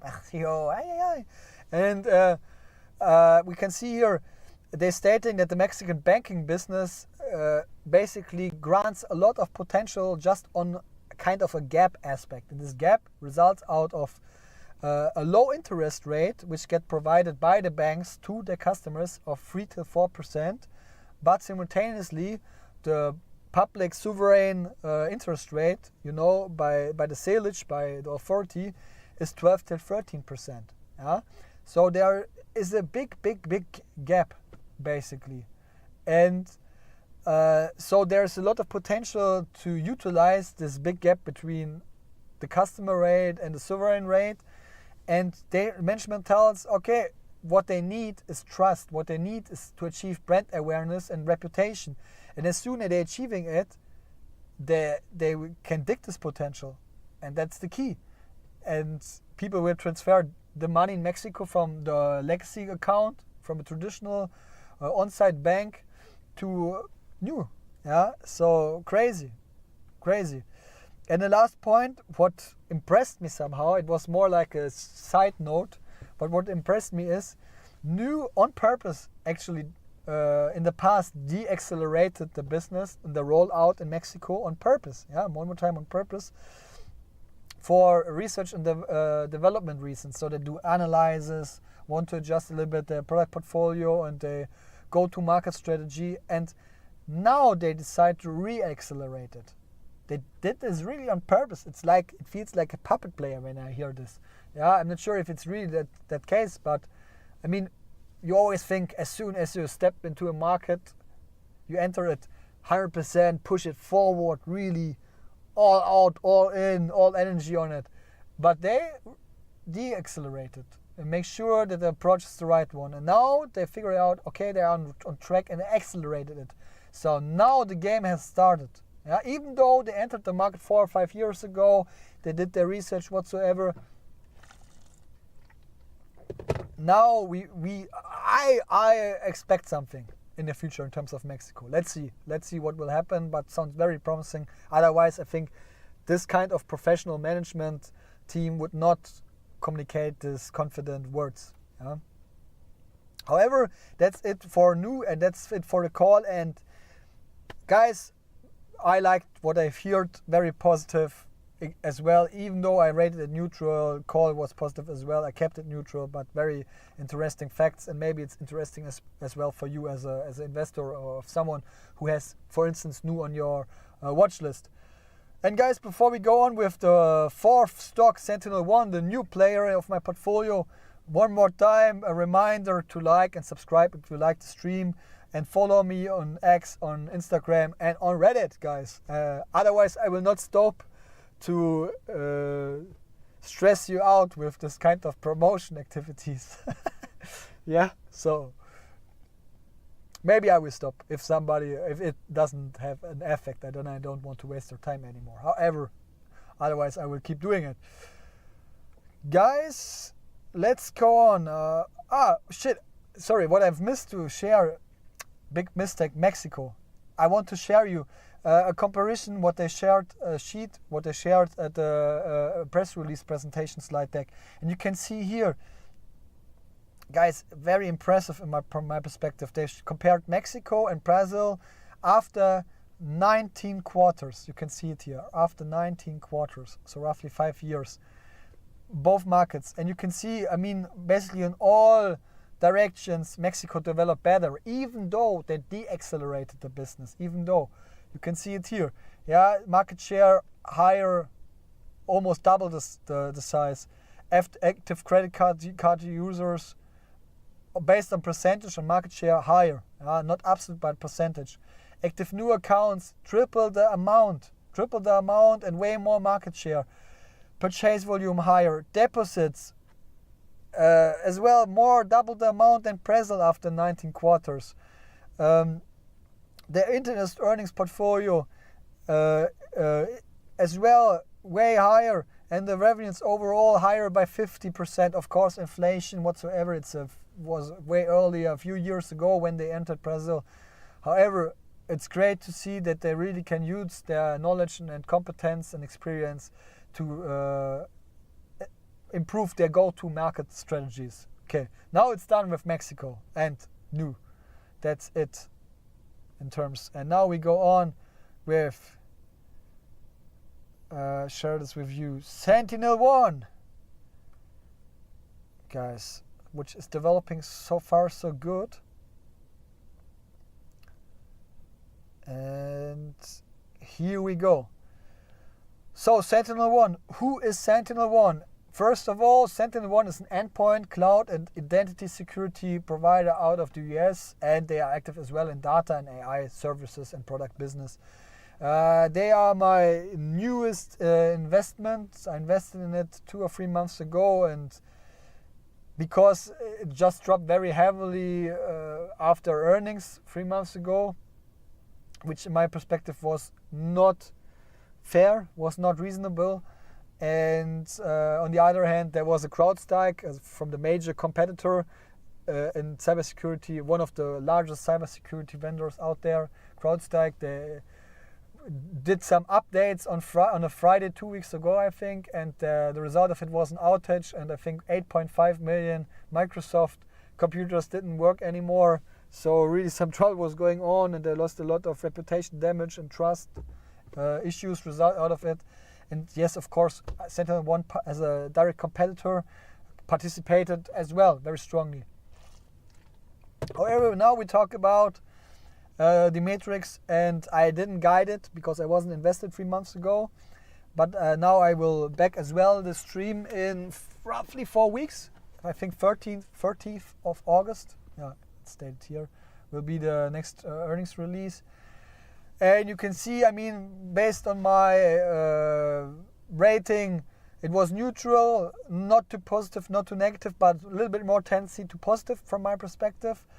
Revenue was neutral, profit was very positive. I mean, they achieved first time adjusted gap, adjusted EBITDA margin, neutral one, and then adjusted gap level, a neutral one, positive one, which is a neutral one. I think a neutral one, which is great. So was a little bit surprising. I didn't expect it. However, it convinced me even more to invest in it. And you can see different aspects. The customer satisfaction level. The net retention rate was not even stated anymore. I will talk about this later, but this was negative for me. And in the call they mentioned it lowered, so that's not that great. However, I always check the CrowdStrike. If they outperform the direct competitor CrowdStrike in terms of relative revenue growth, CrowdStrike is way larger and they will always have more absolute growth at the moment. But relative revenue growth went out very, very well. Focus on the cost discipline, no matter if research development, sales and marketing or general administrative expenses developed very well. I will focus this later on. Shareholder dilution reduction, how is developing, so basically is the stock-based compensation decreasing, developed as well positively, and growing risk diversification through internationalization, so they're rolling out their business to other markets, and I want to see that the revenue growth outside of the US is larger than inside of the US, and all of this looked quite positive. So overall, however, because of this negative customer satisfaction aspect and the yellow or the neutral revenue growth, I rated it neutral, but you could rate it as well positive, I guess, from my perspective. I liked it. What I need to mention is they adjusted their guidance, their full year revenue guidance, lowered it a little bit, very, very slightly. Very, very slightly, really just something like 5 or 10 million or something like this on 800 million, so really not a huge impact. However, that had a very negative impact on the stock price on the next day and aftermarket price. So for me, not that important. Guys, let's go through it so we can cover all stocks in time, because StoneCo is as well waiting. And we start with the first highlight, which is a negative one. And even though I mentioned it here positive, because yes, the stock-based compensation is getting lower, overall the stock compensation level is remaining on the high scale from my perspective. If I'm not sure if I checked it correctly, but in Q1 2023, 1 year ago, it was 42% of the revenue, and now 1 year later it was 31%. So 10% less of the revenue was stock-based compensation, which is great, but still 1/3 of the revenue is stock-based compensation, if I'm not mistaken, guys. Please correct me if I'm wrong, yeah, or check it out by yourself.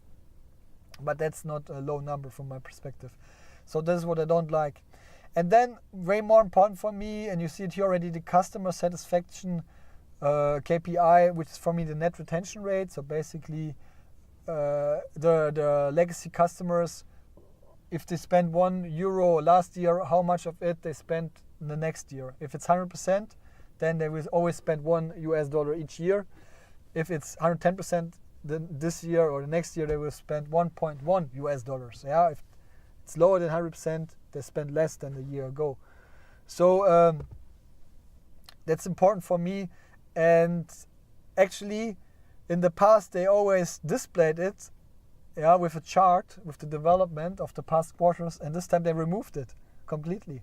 It was Q4 2023. It was at 115%, so quite positive. Everything above 100% is good, basically very good.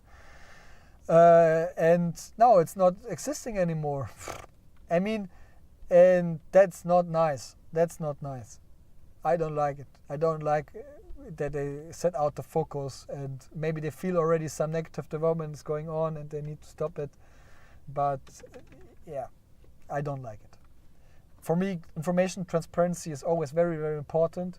Even though the best company is existing, but they're not providing good information, I don't like it. It's for me a no-go. And this kind of behavior, not sure if I'm too strict about it or too serious and taking it a little bit wrongly, but I don't like it. However, we come to the first neutral aspect, and that is the cost discipline, which is taken very, very serious. And in this regard, I'm sharing you my screen, and you can see it here. The operating expenses, and we just take a look on the left part on the gap level, and you can see no matter if we talk about R&D, research and development, from 41% to 31% in 1 year of revenue, very, very nice. When we take a look at sales and marketing, even though it's a very important aspect, but even this decreased from 74% to 62% in 1 year, very, very nice. And then most impressive is the general administrative expenses, and you can see here in Q1 2024 it was 39% of the revenue, and 1 year later in Q1 2025, so basically this year, they lowered it to 23%. So in 1 year from 39 to 23% in terms of G&A expenses. Very, very impressive. I like to see this cost discipline. I mean, they have huge, strong growth targets in terms of profit. Even though I'm more a fan of revenue growth, but I understand they need to set a higher focus here and create shareholder value. And they're achieving it by setting higher focus on profit, and yeah, they're doing it. You can see it here. So cost discipline looks very, very promising from my perspective. Then we take a look on the first of two positive bullet points of the highlights. The first is the risk diversification through internationalization is accelerating.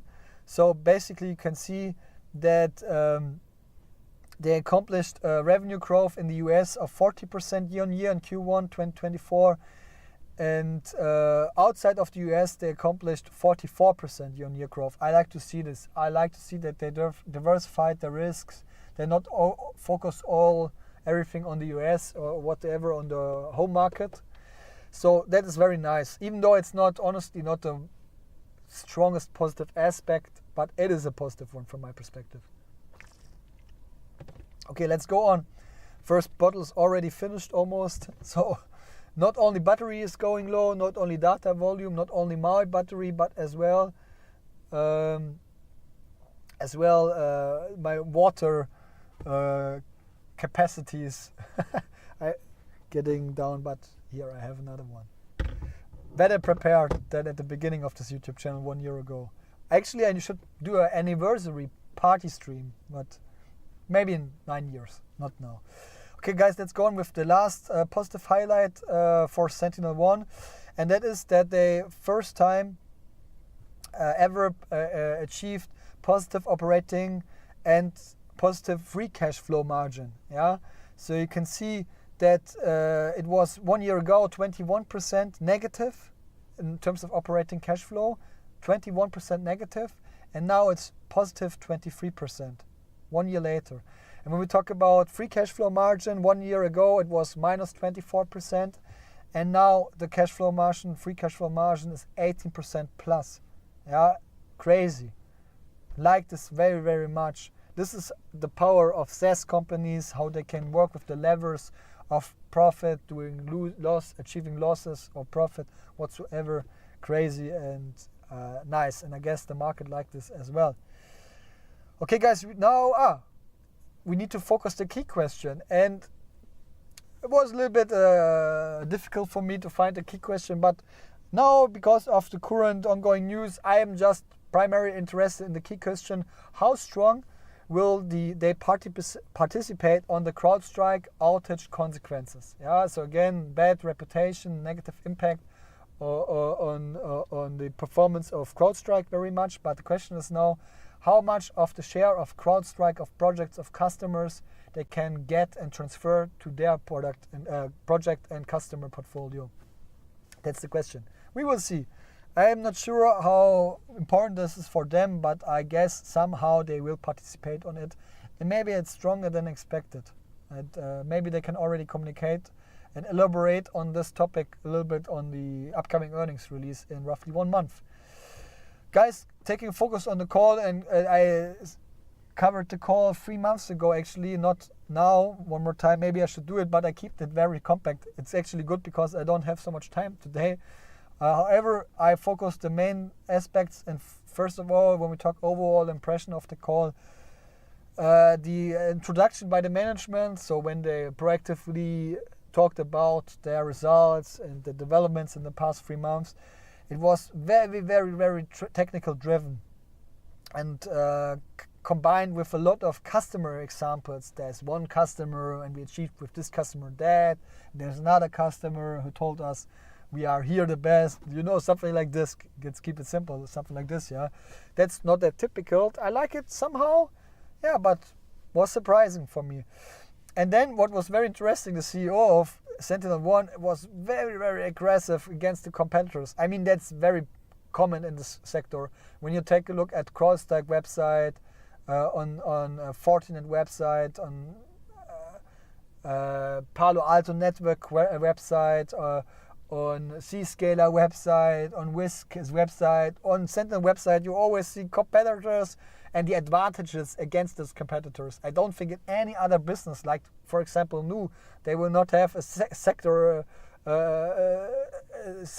their website, a certain area where they just talk about their competitors and why they provide better credit services or whatsoever. But that's the case in the cybersecurity sector. Crazy, sorry, I need to get some zips. And now it's time really for the new bottle. So one more zip and then I need to go on, otherwise I need to go to toilet before I enter the stream. So here we go. Okay guys, and let's go on. And yeah, so it was really aggressive against CrowdStrike, and CrowdStrike selling their products with modules. Basically one product is a module and you can order different modules to your SaaS portfolio as a customer. And he stated basically even this nice designed modules and product portfolio that can't hide that the functionality of those cybersecurity solutions of CrowdStrike is not really existing whatsoever. Crazy. I liked it somehow, but very aggressive, very uncommon, let's say like this, for other businesses in my perspective. However, and then in general, and this is what I didn't like so much actually, is the level of communication of information. What was communicated by the management was quite limited, yeah. So I mean, really not so much. Oh, there's still one active viewer in the stream. Thank you very much for having you in, guy. Really, or boy, girl, whoever you are, if you're male or female, you're definitely welcome. So thank you very much for your loyalty. However, the information level was quite limited. I don't like this too much, and I like it really not, as I mentioned already a moment ago. But that's just the case how it was at this call. And then 2 highlights I want to focus. And the first one is the cybersecurity business and SentinelOne itself. They're experiencing a quite pretty difficult macro environment, yeah. And of course the SMB, the small medium business sector, is always a little bit more affected by negative macro conditions than the larger ones, which most of the time are more diversified, financially stable, have more cash in the bank whatsoever, more buying power basically. And yeah, so that's not so nice to hear. And another aspect is that I already mentioned that we removed this chart with the net retention rate, which shows a little bit the customer loyalty and how satisfied the customers are. And they stated at the earnings call that it's more than 110%, but less than 115% basically, based on an inquiry, based on a question of an analyst.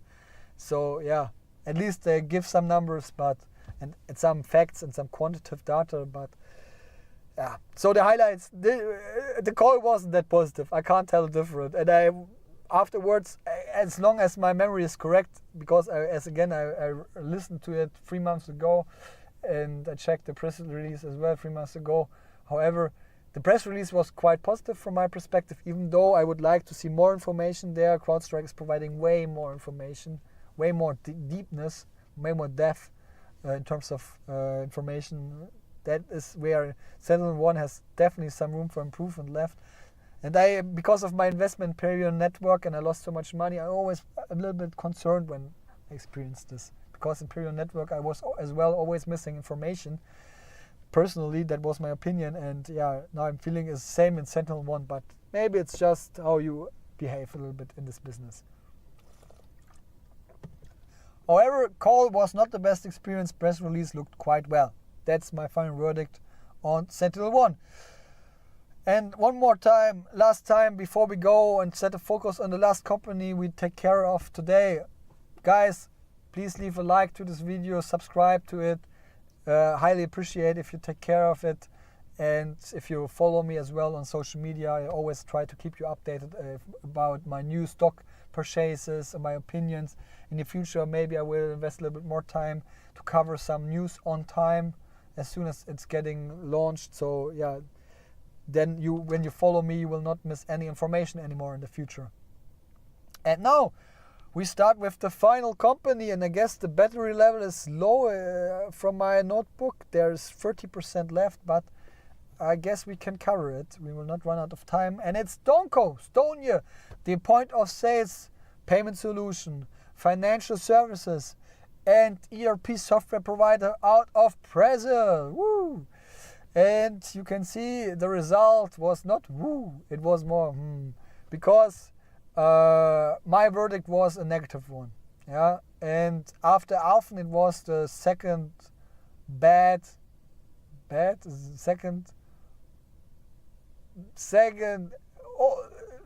it was the second most negative earnings experience of the recent earnings season. Yeah, I guess I know you know what I mean.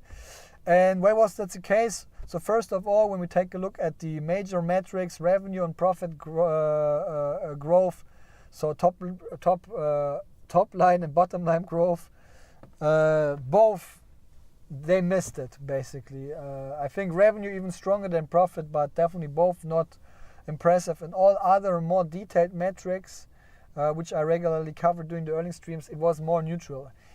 Guys, really, the top and bottom line growth, really the enterprise revenue and profit result was for me the most negative aspect. Yeah, and for me more important is that the details behind the curtains are good. Yeah, for me it doesn't make sense if the top line and bottom line growth results are good, but all the communicated details in the press releases and calls are somehow creating concerns.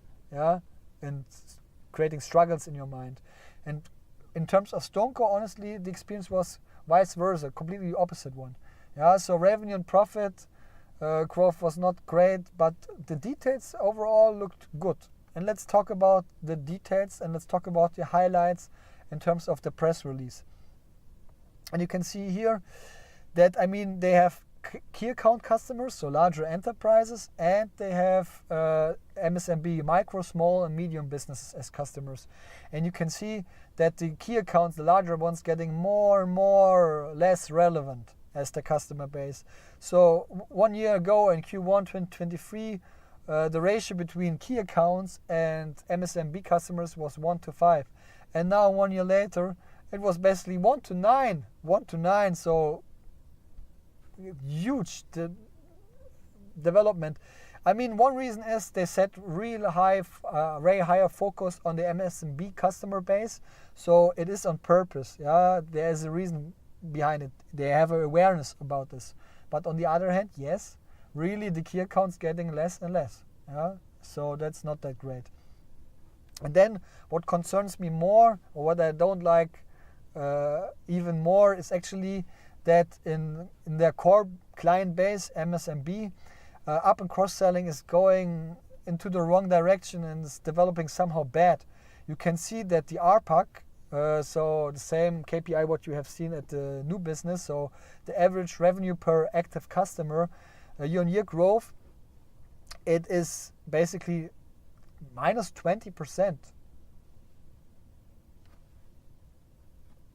Sounds for me very negative. Very, very negative. And maybe I'm not taking it too serious, or maybe I'm taking it too serious and setting too high focus on it. But for me, it sounds really, really negative. I don't understand why. What's the reason? Maybe as well they do it on purpose, but it simply doesn't look good. Or maybe they offer better conditions or lower conditions to the customers, and therefore the revenue is lower or whatsoever. But yeah, I'm not sure what is going on. Doesn't look too promising. But however, let's go on and start with the neutral aspect. And the neutral aspect is actually a negative one as well. I'm not sure even why I think let's say it's a red to neutral one, so a negative to neutral one, because the investor trust cracked one more time, yeah? I mean, actually it's just a negative one. I will change this right now. Wait, give me a moment, please. Maybe I just wanted to state anything neutral here, but it's not neutral. So this is how it should look, guys. So yeah, so I mean Q3 2023 and Q2 2023, they really boosted their earnings results. They always provided huge beats in terms of revenue and profit growth.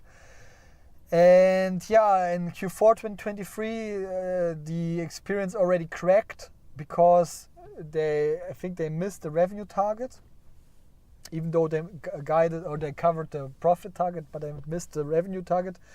And now in Q1 2024, as you can see here in the upper part of this sheet, they missed both perspectives. Yeah, so that is something what is really negative, basically. And yeah, they lose reputation and they lose trust of their investors, basically. And I think for a company which is located in the emerging market and people on a natural base have already doubts when we talk about it, then yeah, something like this can be very difficult when you are an investor and want to make money out of it, and other investors are hesitating to invest money in it because of this kind of experience. I'm quite confident that now our earnings result will be positive and maybe even surprisingly positive. However, that's something what takes a lot of time if the reputation is already negative to establish a higher level of trust for the investors. But now we come to the positive, and positive is, you can see in the up here, they're providing ERP solutions, I think in 16 different countries. So the financial and point of sales business is primarily rolled out only in Brazil, in the home market, but ERP is active in 16 markets.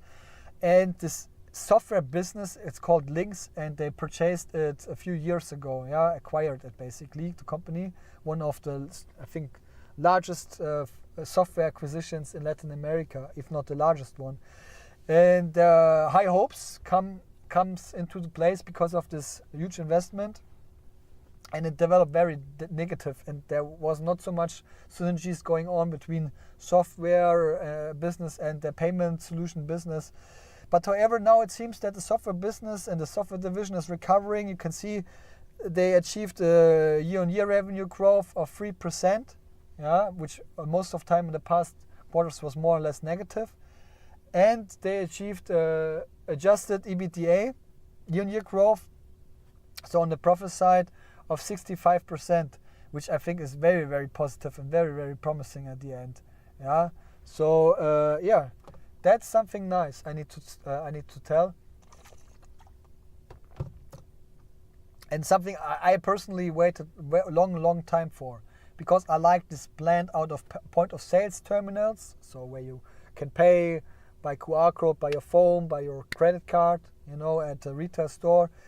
And I like this blend with the ERP software, which is working on their computers, on their data centers in the background of the retail stores. I like this combination very, very much. And yeah, I'm very happy that it's somehow recovering. Let's go on with the second positive aspect out of three positive aspects for StoneCo. And you can see and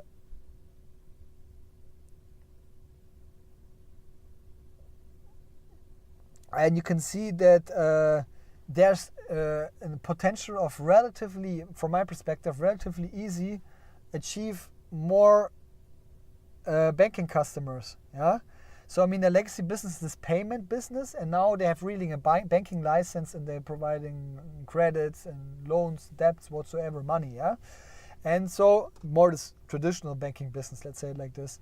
And you can see that they had in Q1 2024 3.7 million active payment clients. Yeah, so they're older legacy business, but they only had 2.4 million active banking clients. Yeah, so there's a gap of 1.3 million active clients as a potential, just based on the existing payment client base, or let's say 35% room to go.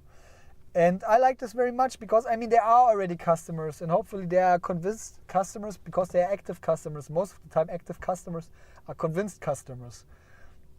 And so I guess it might not be too difficult for StoneCo to convince those payment customers who are using their terminals to be banking customers as well in the future. And so there's quite easy, from my perspective, 50% upside in the MSMB business to convince more and more payment customers to be financial customers, to be banking customers. And what I like to share as last bullet point and as positive highlight for today, based on the press release, is that they stick to the 2024 as well as 2027 guidance. And why I'm stating this, even though other companies doing this as well, is because basically, and I'll share my screen and show you the guidance, it's a very, very strong one. Yeah. First of all, they providing a 2027 midterm guidance, which is quite outstanding. But what you can see here, that they are quite high, the targets. They're very quite high. You can see here CAGR 2024 till 2027. The numbers are quite high. If they can accomplish those numbers, I guess it's very likely that the enterprise value of StoneCo and the attention in StoneCo receives from the investor market gets way higher, way higher. And so and it's great to hear that they're keeping on track, and you can see it already. I mean, here 2024 target is 18% year-on-year total payment volume, and it's already 80% they achieved it in the first quarter, even though the first quarter is most of the time not the most promising one, more the fourth quarter, like when feast days are and this kind of stuff, like Christmas. The same here, client deposits, it's going very, very well, 53%. And basically all the other numbers, you can see it, top on track, looks very promising. And yeah, I like to see it very, very much. And that's definitely, I mean, look, for me, the investment thesis, I don't need to know so much about the details of StoneCo. If there would be someone who can just tell me each quarter, Julian, StoneCo is still keeping on track in terms of 2027 guidance, I'm a satisfied investor, because based on my investment thesis, if they cover and accomplish the 2027 midterm guidance, I will make money out of this investment. That is my investment thesis, and as long as this is stated, everything is fine. It looks good so far, very promising. And so, yeah, guys, till now, I'm very happy investor, even though top line and bottom line results haven't been that convincing. So when we take a look here on the key question, this key question changed, because the old question was in Q4 2023, are software synergies existing between links and their point of sales business and financial service business? And I guess somehow not. The question if we have the answer to this question, somehow they are not existing, which is a little bit unfortunate. That's the answer I don't want to hear, actually. But on the other hand, I will add some information in a moment when we talk about the call and there you will see there is some synergy. So the question is answered. And the new question for me, key question is, how much horizontal market growth potential in Brazil is left? Yeah, because basically, I mean, vertical is upselling and cross-selling, and horizontal is more customers. Yeah, more customers in the market, stronger client base. And they already achieved a huge MSMB active payment client customer base. I mean, of course, there's way more potential left, but they state in their call, and I will talk about this in a moment, that they're getting closer to the peak. And of course, when you can't get more clients, then you need to make more out of these clients, or maybe you need to go to a new market, new country or whatsoever. But this is something what you don't like to hear. So my big question is really how much potential in terms of reaching a larger client base is existing in their legacy market, Brazil. Let's see what the management will state in 2 weeks, on 14th of August. But now we take a look on the call, but start as always with the overall impression.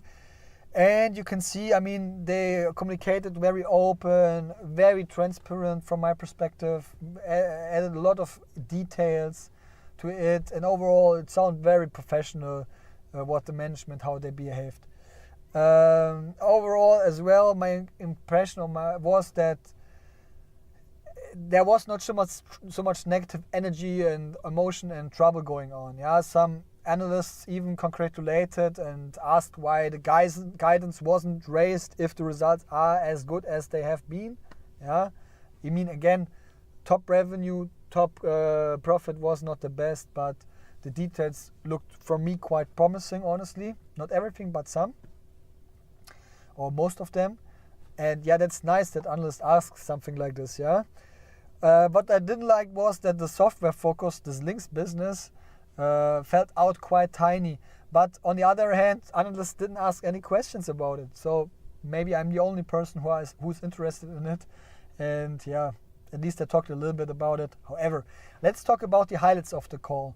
Yeah, and they stated, and that's very interesting in terms of the software, they stated that there's much payment and banking potential existing through bundle offers. Yeah, they have their payment business, they have their banking business, and they have their software business.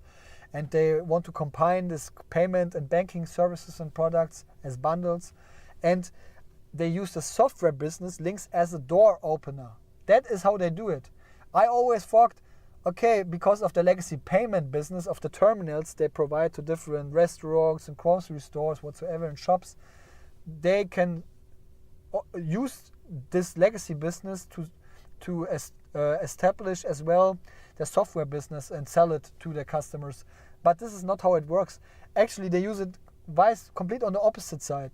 They use the links business, the software business, so stores where their ERP system is working, and provide through their ERP system and through the existing contact to the customers bundles of payment and banking offers.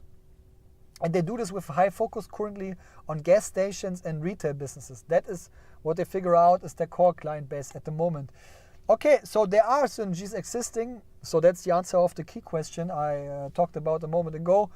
Maybe it's not so satisfying because it's only in one direction. Maybe it will change in the future. They get more ERP customers because of the financial and payment business, but that's not the case at the moment. It goes only in the direction that they get more payment and financial customers because of the software business. And at least then it was worth maybe to acquire the Links company to do more business with payment and financial solutions. Guys, let's go on. Oh, Linux. Linux. I thought I spelled it wrong. But Linux, the operation software like Windows, currently the Linux clusters not at all have been addressed. And the management sees a lot of potential here. That's it already. Then they mentioned that the marketing expenses, they grew quite strongly last quarter. And the reason for this was primarily driven by Big Brother sponsoring. Big Brother is quite huge in Latin America, like telenovelas, reality TV shows are huge there, I guess. And so they sponsored on a big scale Big Brother. Maybe it's worth it, I don't know. But yeah, that is a major reason why the marketing expenses increased that highly. And what they mentioned is that a lot of field tests are currently going on in the market. Yeah, so they check what I mentioned already. They're testing bundles, they're testing credit card offers, credit cards itself. They testing credit card offers to clients beside SMB. They testing retail funding services and products, and credits through links, what I've already mentioned. And they see, especially at the last option, credits through links, they see huge chances, huge potential.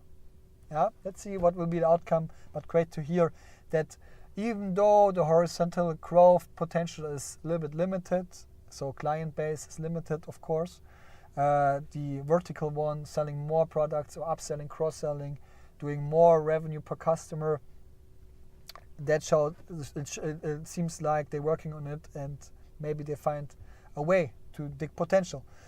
Then the PIX demand is higher than expected, and it's on the other hand, cheaper for StoneCo customers. What is PIX? It's basically the governmental driven payment channel, how you can cover payments or settle payments, and I think it's by QR codes, right? Working by QR codes, very simple. So even though new companies, small retailers, single person businesses who just selling some bananas on the street, for instance, whatsoever, dumb example I know, but who don't have some high sophisticated stuff, they can just use a QR code printed on somewhere, and then the customers can pay the goods with PIX. Yeah, so I think PIX is providing lower margins for StoneCo because it's a governmental one, but it's still providing some margins.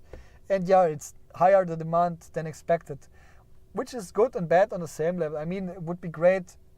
I mean, the margins are not that good at this. And of course, if they do it by credit card business or whatsoever, StoneCo would be doing more money through the payment processes than doing it through the PIX payment processes. But however, they are still involved in it, and I think that's a great news. Then we come to the almost last highlights for today, and one is there was a flood going on right in the period of the earnings results of 3 months ago, and this flood was affecting a huge area quite strongly, and a lot of people unfortunately died. However, in terms of business, the management told that the effect will be limited. Yeah, and I mean, they have huge and very good insights through the ERP systems, point of sales, and financial services. They are really like a data crack, collecting a lot of data in the market. And I guess if they tell, the effect will be not that negative in terms of the financial results of StoneCo. I believe them, I trust them, and that's great to hear. And then what we can see here is what I've stated already multiple times, that the lower MSMB growth, client growth, results out of an already strong base which is existing, and they're coming closer to the peak, what the management stated, and that's of course something what you don't like to hear, but it's just natural and reasonable. Yeah, there's always a natural organic limit in client base in every market. Okay, and the last bullet point of the call highlights for StoneCo is that the TPV take rate, so the total payment value take rate, was very positive. I think it was 2.54% of all payments customers pay at the cash counter in the retail store, and StoneCo get this money basically. Yeah, and this TPV, or it's the TPV basically, yeah. And this TPV was increased, and it's on a very strong scale, and it resulted out of, or they could allow to do this, to increase this TPV because of competitive advantages in distribution and service quality and more complete solutions. And I like this, that there are really fundamental aspects why they can charge more money to their direct customers, the MSMB customers, and the customers of these MSMB customers, yeah, the end customer. So that is what I like very much. Overall, the call was a more mixed experience compared to Grab, or compared to HIMS and HERS, or compared to NU. For sure, NU was quite exceptional, but it's still okay.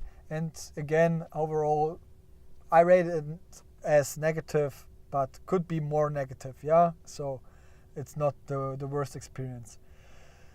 And guys, we come to an end, and a quick verdict sheet I want to share right now, and you can see it here. You know my fair price multiplicator, but more important, we take a look at the columns of latest earnings results. That's basically the summary of today. You can see we had 2 times negative results with ALFEN and StoneCo. As mentioned, by far the most negative one was ALFEN, and it became even more negative with the adjustment of the full year guidances and other news. So really not the best experience of my life. However, it is how it is.